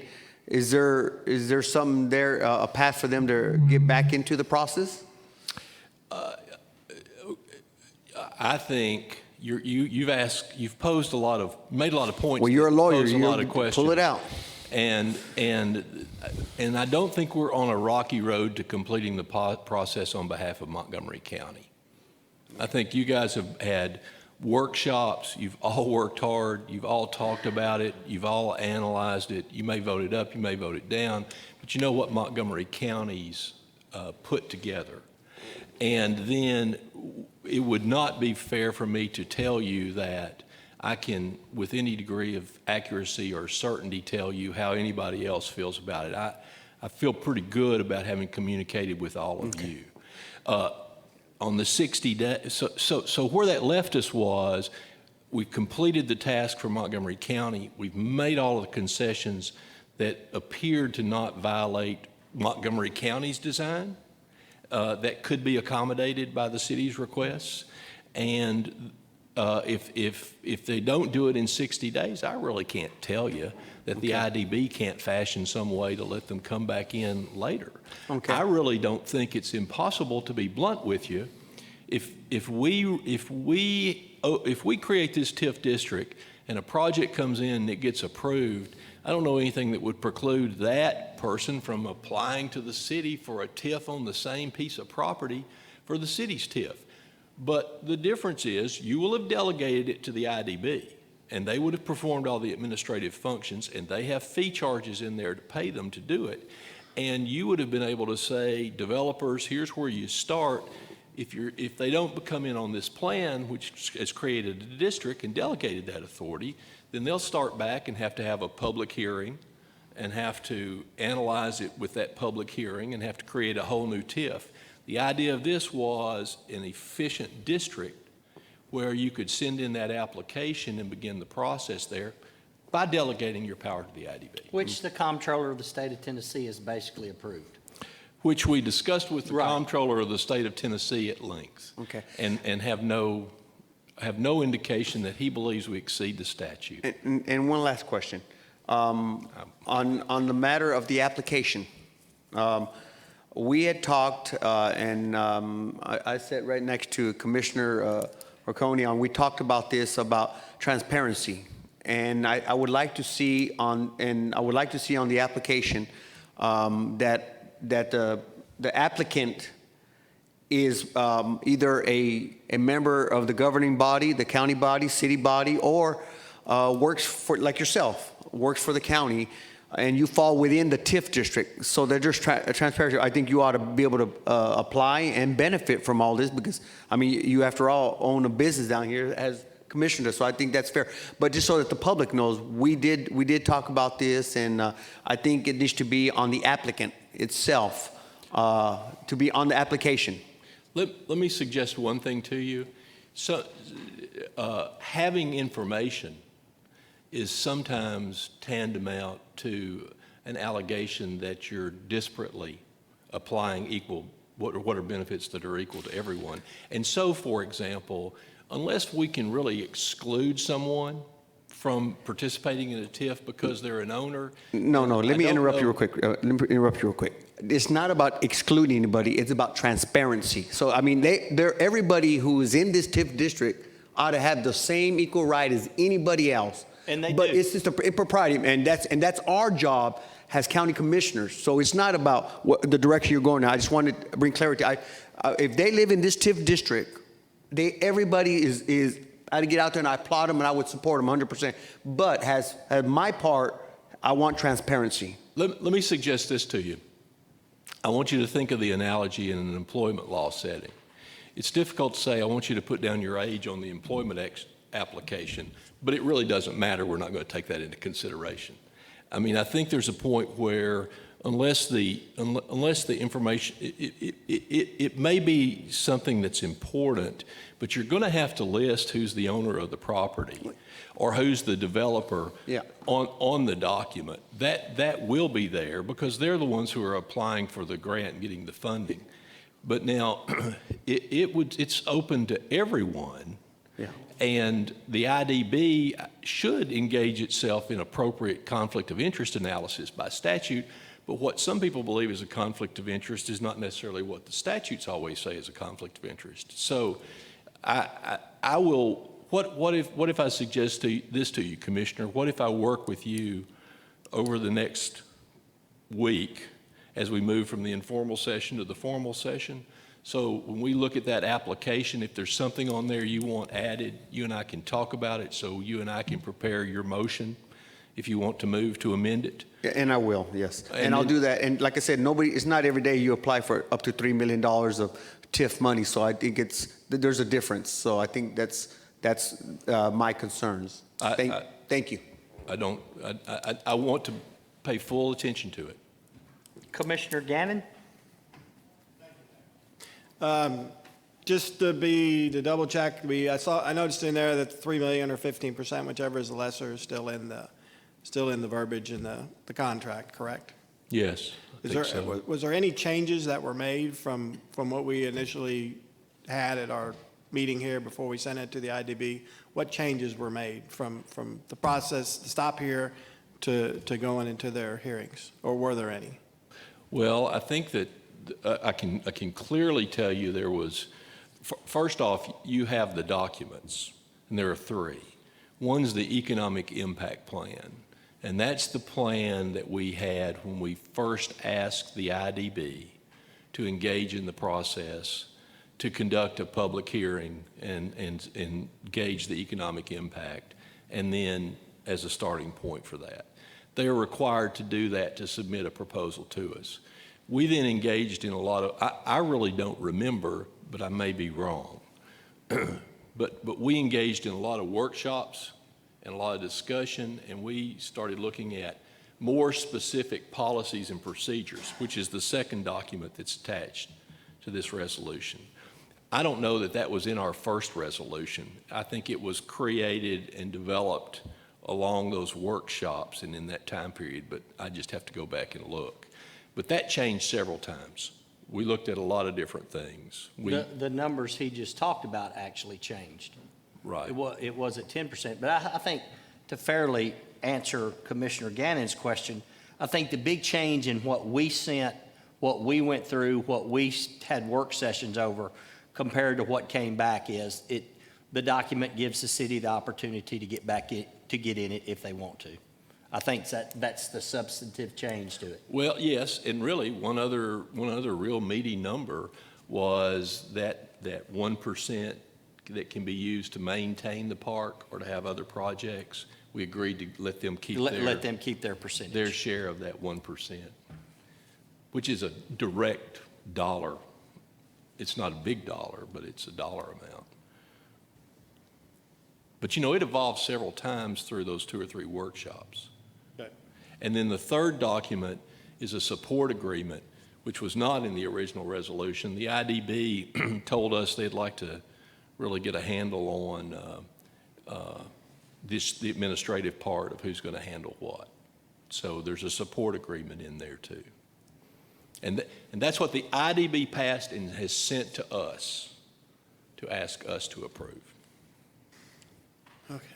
Commissioner Albert? This document that we have now, with the IDB approval, it has went through public hearing for their Yes. approval as well. Yes. So any changes we make here forward will have to go back to the IDB and another public hearing for those approvals. Yeah, I don't really want to say if you tighten it here or loosen it there that it will completely disrupt the system. But, you know, they've had a public hearing on the economic impact plan. The oddity is you assume if they have a public hearing on a plan that they advertise to the public, then the whole point is that they may change it after they hear from the public. So I suppose if we made some minor tweaks to it, if next Monday night we move to amend certain language, then we could send it back to the IDB with that amended language and kind of see what happens. But I would say if you make some substantial moves, then probably somebody will look at it and see if the IDB needs to kind of start over. Or if the IDB wants to do it. I mean, this is the way they want to run it. All the suggestions came from us, but. Okay, thank you. Commissioner Redd? Thank you, Mayor. I agree with Commissioner Vallejos and maybe even to the extent, I think that on the city side, this, with knowing somewhat our ethics ordinance there, I don't see how a member of this body, of the legislative body, would be able to receive TIF money if they were applied for it under the ethics ordinance that we have with the city. Now, with the county, it might be different. So, but I would like to be included, if I could, to maybe amend in that. And this is a sticking point, I guess, that I have with some of my constituents, is the approval or disapproval of this tax incentive money is solely with the decision of the board. We have no review from this body, so that's a non-legislative body will determine who gets this TIF money and who don't. And I think if there was maybe a sentence that would say, with the ratification of the county commissioners or something like that, might be an amendment that I would make as well. You know, of course, I don't want to put a big wrench in the spokes there or anything, but I think that would be prudent. Let me say this to you, Commissioner Redd, and I've had the pleasure of dealing with you in the city world as well. Yes. I know my role is not to try to argue a point. My role is to serve each one of you individual commissioners as you fulfill your duty to Montgomery County. I would tell you this, the statute doesn't require it. The statute does what you say. It allows you to delegate that authority to the IDB. But we cannot have oversight or make No, sir. We can't. I'm not because of a saying that at statute all. decision. Okay. When someone says it just doesn't seem right, I understand. I'm given pause to say to you, it's, you know, the law says we drive on the right-hand side of the road. Maybe the left is a better idea, but the law says it. So we can't have. The law says you can delegate it to the IDB. So it may not feel right to some, but you can.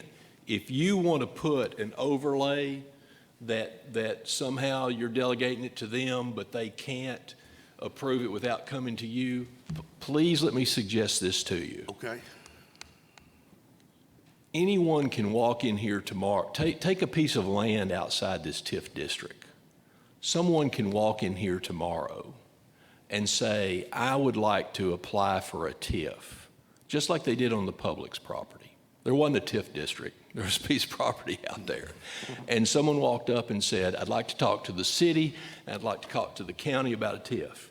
And you start from scratch one, and you have to have an economic impact plan, and you have to have a public hearing, and you have to have the meetings that you have to have, and you have to draw the documents, plan, project by project by project.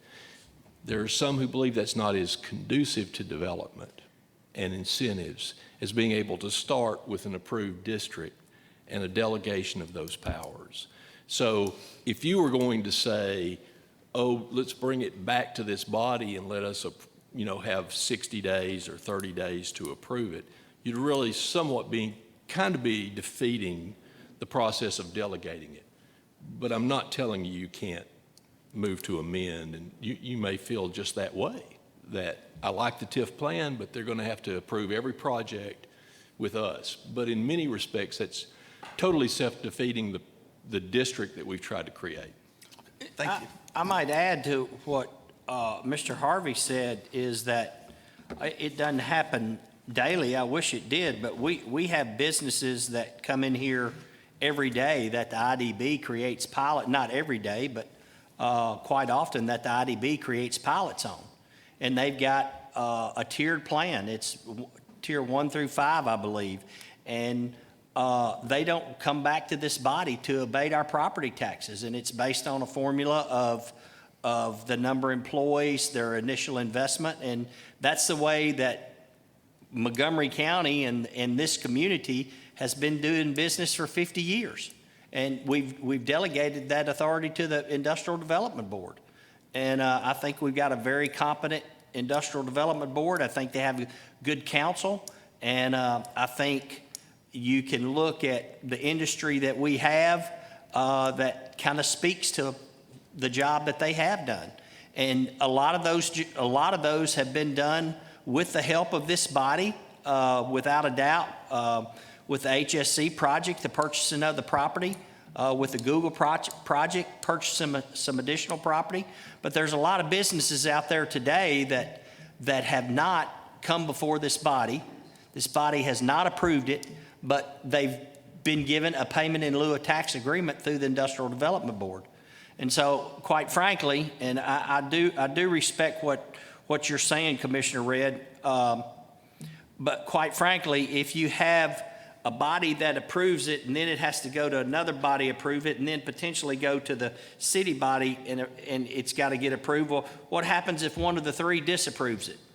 And to me, it just we put our trust, we put our faith in the Industrial Development Board. If they don't perform, I can assure you, I will take some action if they're not performing.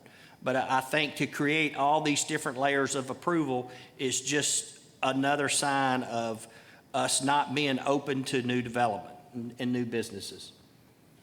I will suggest to you also one thing to put in that mix is you are delegating power to abate taxes with limitations. They can only abate to the extent that a tax is increased. If a piece of property is earning X amount of tax dollars as it's currently valued, then they don't abate that current. They can only use as an incentive the increment that's increased by the project for a limited period of time. It's 15% of the total project for eligible costs only, which are governed by the statute and for no more than 20 years. Commissioner Hodges. Yeah, I just wanted to say real quick, I would also think that it shouldn't come back here because it's a liability, right? We don't want anybody thinking it's politically motivated that they were denied or approved. That's why we shouldn't have a political body doing that. We should set the parameters and let the IDB do it from there. Thanks. Commissioner Riccone? Well, I'm going to go off memory, but I remember we talked about that, and Commissioner Redd referred to it, of a number over a certain amount coming back to us, and we talked about it. I pretty vividly remember was that Mr. Mamontoff talked to the comptroller, and they said part of the whole plan is you have to vest that in the IDB. You can't really run it concurrently and say, well, we can still do it. And so I thought it came out and it was kind of nixed in the bud pretty quick. in our talks with the comptroller. Well, one of the things, as a practical matter, I think the number that we had was so high that you would have to have at 15%, it was something like $3 million. So somebody else do the math, but that would have to have been A $200 million $200 million project. So I think at some point, someone said, cutting it off at $3 million is really cutting off a project that I mean, why in the world? I guess the point is you'd be able to say, well, I can look at anything. If I want to look at it, I'd like to look at it no matter what it is. But you'd be looking at a $200 million project. But I don't know that we really removed that cap there. In my mind, Commissioner Riccone, and if it's a failing, I apologize. But because it was dealing with a $200 million project, I saw it as a little bit more inconceivable. So that limitation may still be in here. And I will look at that because it's either in here in black and white or it's not. Well, I wasn't so much just talking about trying to change the document, because I think we've worked hard, and I think the document, is a culmination of all our hard work and the IDB's input, and I think we've done a good job on it. I was just saying, maybe more to Commissioner Reds, not to pick on him, but I want it to come back here so we can approve it again, and the mayor really addressed it better than I am, is it, the approval, and then we'll have to end in the second approval. I guess I'm not in favor of that. If we vest the power in the IDB, let them go out and do their job. I think one thing that was discussed is the fact that someone asked, well, why can't we just do it on our own without the IDB? And the statute doesn't allow that. So if you kind of measure the logic of the statute a little bit, you can't leave the IDB out and do it on your own. So they would be an intricate piece of the puzzle if you wanted to do it on your own. So you are delegating it by creating a district with limited and restricted incremental tax use, but you are delegating it to the IDB. Don't want to be misunderstood on that. You're giving them the power to abate that increment for those caps, for those limitations for that period of time. And then after that period of time, and they're encumbered with the responsibility to only extend as much time value of that as is necessary to make the project go. I'm not telling you everybody won't ask for the max, but they're encumbered with the responsibility to do that. And when it plays out, then the total tax rate goes to the coffers. All revenues return. Commissioner Genus? Yes, sir. I guess my comment is I have no problem with delegation and putting that out. In layman's terms, I guess I go back and I've had people ask me, why the TIF, what's going on? The abatements and stuff like this is to, again, help finance and our improvements of the parks out there so that, taxpayer dollars aren't used for the park that's being built out there, and that over this 20-year period or whatever time frame, the abatement costs cover that so the citizens aren't paying $3 million, $8 million, $2 million, whatever, improvements to that park. And I guess that's the bottom line, is that why the TIF? What's it going to do to help the citizens, which seems to be very positive as I try to explain it. Well, let me say this to you. We have one living example down Madison Street. That's true. There was a hospital which was being taxed at the rate of a closed, I don't know whether to call it obsolete or obsolescent property, but being taxed at a certain rate. And the TIF was created through the Industrial Development Board. The tax increment came and was calculated by the trustee's office and by your accounts of budget's office. And so when that property value went up above what that abandoned hospital had been taxed at, that created an increment.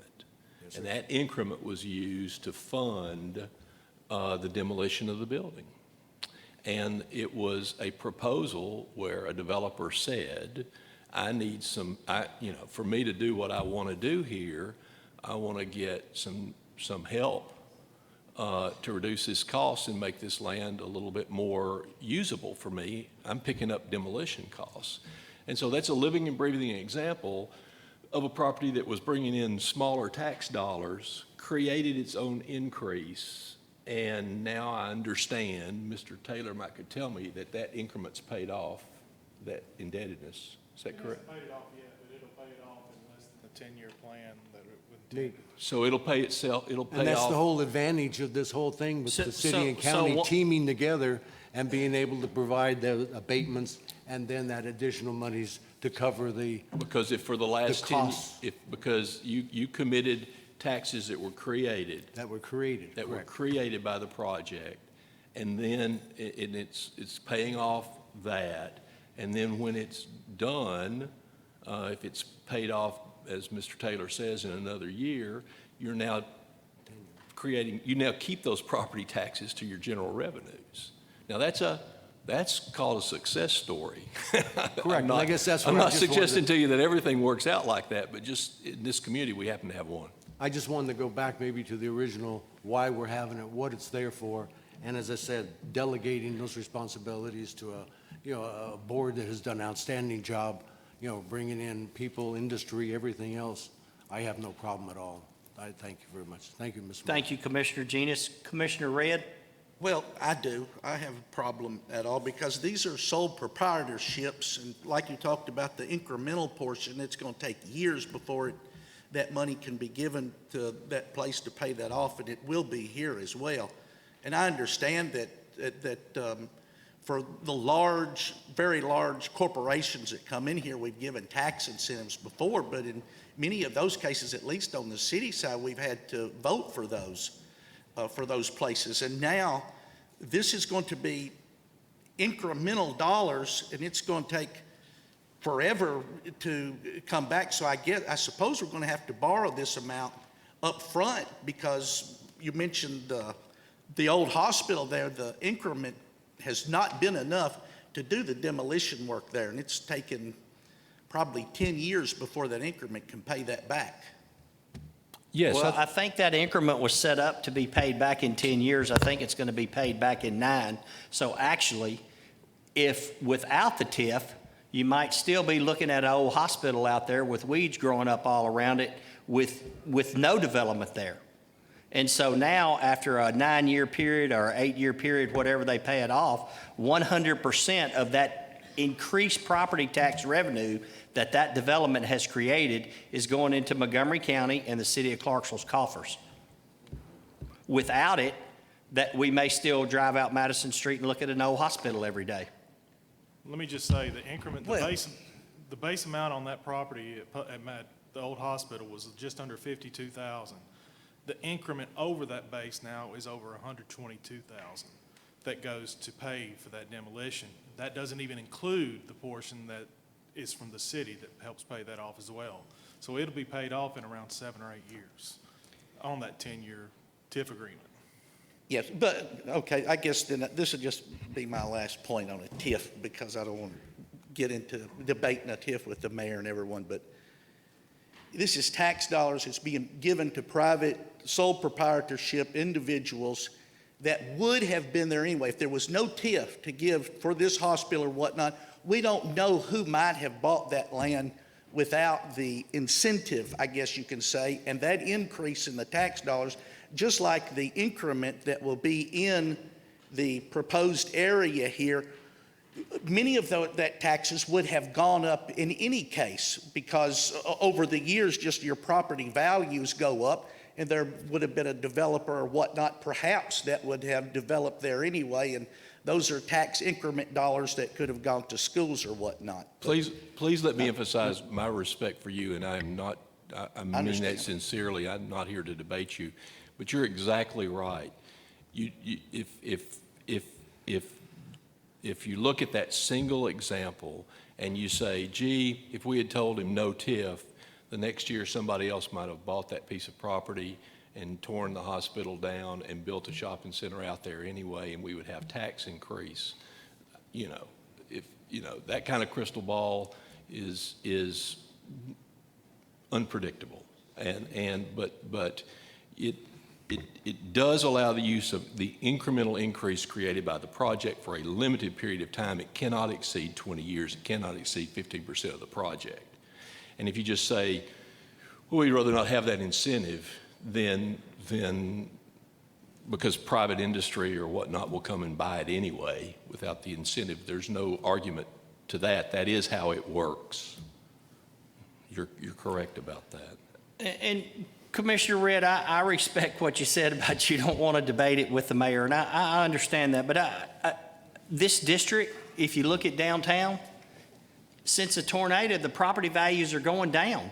There hadn't been any new building permits down here. It's going down. Our assessed value is going down inside this district. Almost every year or every 3 or 4 months, another business becomes vacant down here. And so it's, instead of somebody coming along, since 99, they ain't been here. They ain't come along. And all we're doing, quite frankly, is to give them an opportunity to maybe come here and start that rise back up. Anybody else? Some very good conversation, very civil. I thank all of y'all for that. I don't even know where we are in our agenda. I thank Commissioner Nichols. I think the floor is yours for the nominating committee. Thank you, Mayor. Earlier this evening, the nominating committee met. We have 6 nominations for the commission. I'll begin with the beer board.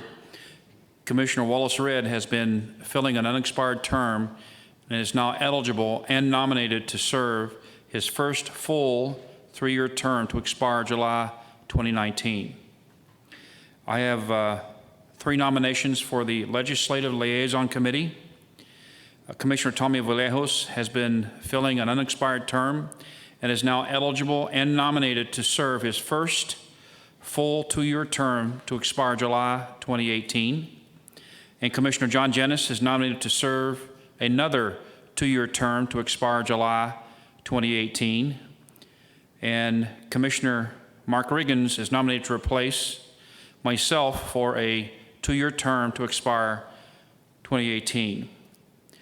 On the Regional Library Board, we have Matthew Ellis nominated to fill the unexpired term of James Marshall, and his term will expire in July 2018. And last, the Zoning Appeals Board, we have Jerry Albert.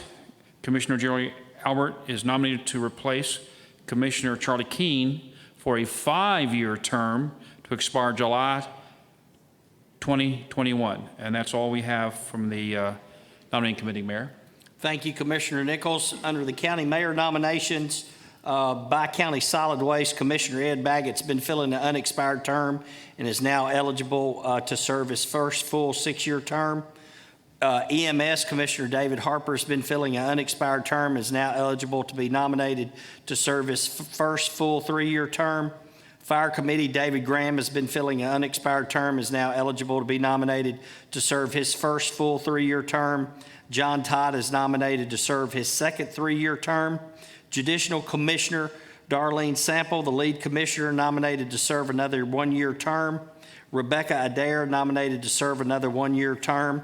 Library Board, James Marshall, nominated to replace Matthew Ellis for a 3-year term. Dottie Mann, nominated to fill the unexpired term of Harriet Mabry. And Riley Darnell, nominated to serve another 3-year term. And on the Rail Service Authority, Bryce Sanders, nominated to serve his second 4-year term. And under county mayor appointments under Building and Codes International Board of Appeals, Mr. Mike Boysaw is appointed to replace Tom Spigner for a 5-year term. Commissioner Vallejos. Thank you, Mayor. Hey, I know you, if you could remind me, I know you had told me this. Any of our current appointees are not taking county commissioners' appointments that have been established. I mean, you can appoint them as you like, but I mean, there's nobody who's taking anybody who is an elected official on these boards. They're all rotating off and currently being, or were being filled by somebody who was not. Yes, sir. I think if a commissioner has rolled off any of them, it has been replaced with a commissioner. I remember you telling me, but I just want to make sure. Thank you. Under old business, just briefly, we had a Bi-County board meeting last month. I'm sure most of you read about it in the paper. We're still working through some issues with Bi-County. There's some contracts that are out there that we've asked Mr. Harvey to look at about the possibility of maybe being able to get out of from underneath some of those contracts. We have an executive committee meeting scheduled July the something, 19th, 18th, July 18th, and we will be looking at 3 or 4 different issues, and that will be regarding tipping fees, will be regarding the convenience center hours, and also it'll be doing a evaluation of Director Reed's position. And that will be before the executive committee on the 18th, and then it will come to a recommendation on all of those items will come to the full board at the next board meeting. I'm not sure what that date is. But I'll be happy to answer any questions, or Commissioner Vallejos, Commissioner Baggett, if y'all want to add something to that, y'all been very involved in this process as well. Thank you, Mayor. I'd just like to reiterate all the above, but also we did terminate service with InSafe, which we had paid $1.4 million to get us across the finish line, which didn't happen. So the mayor made the motion, I seconded, and we voted to break ways with them. And Commissioner, I'm glad you said something. We do, we have submitted an application to TDEC for an expansion.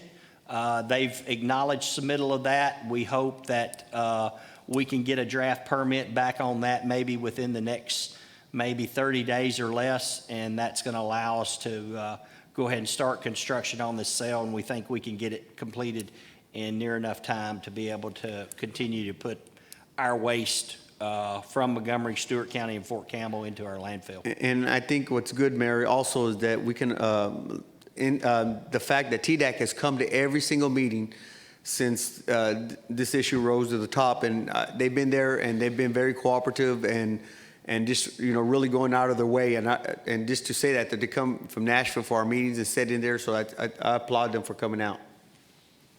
Any other old business? Under our announcements, a reminder to send any suggested agenda items for the legislative liaison to Elizabeth Black. Send them to Elizabeth's email address. We've got a pretty robust agenda already, but if there's some items that are out there, please send them. Excuse me. The state will hold a State will hold a public hearing regarding the first expansion of the landfill on August 1 at 6:00 p.m. at the library. That's in regard to that permit that I just mentioned to you. And then save the date, the TCCA annual regional meeting will be held on September 1 at Paris Landing State Park, and we'll have more details to follow. Any other business before us? Commissioner Vallejos? I guess I'm trying to out-talk Wallace Red. I will be bringing something forward to us. I would like for us, and I'm not one to spend any money, but I would like us to propose to give something to the Pat Foundation, Pat Summit Foundation that has been established. She is a legendary coach. I was honored to be presenting a proclamation in her honor a couple years back, and I think it'd be something great if we, as a county body, could give some, give something to get this foundation a boost and do something for somebody who is a great coach, legendary coach who done great things, and is a county and was a county resident, and her family still resides there. So I'll be looking forward, bringing something forward in the very near future. Thank you, Commissioner Vallejos. With no further business, we're adjourned. Y'all have a great evening.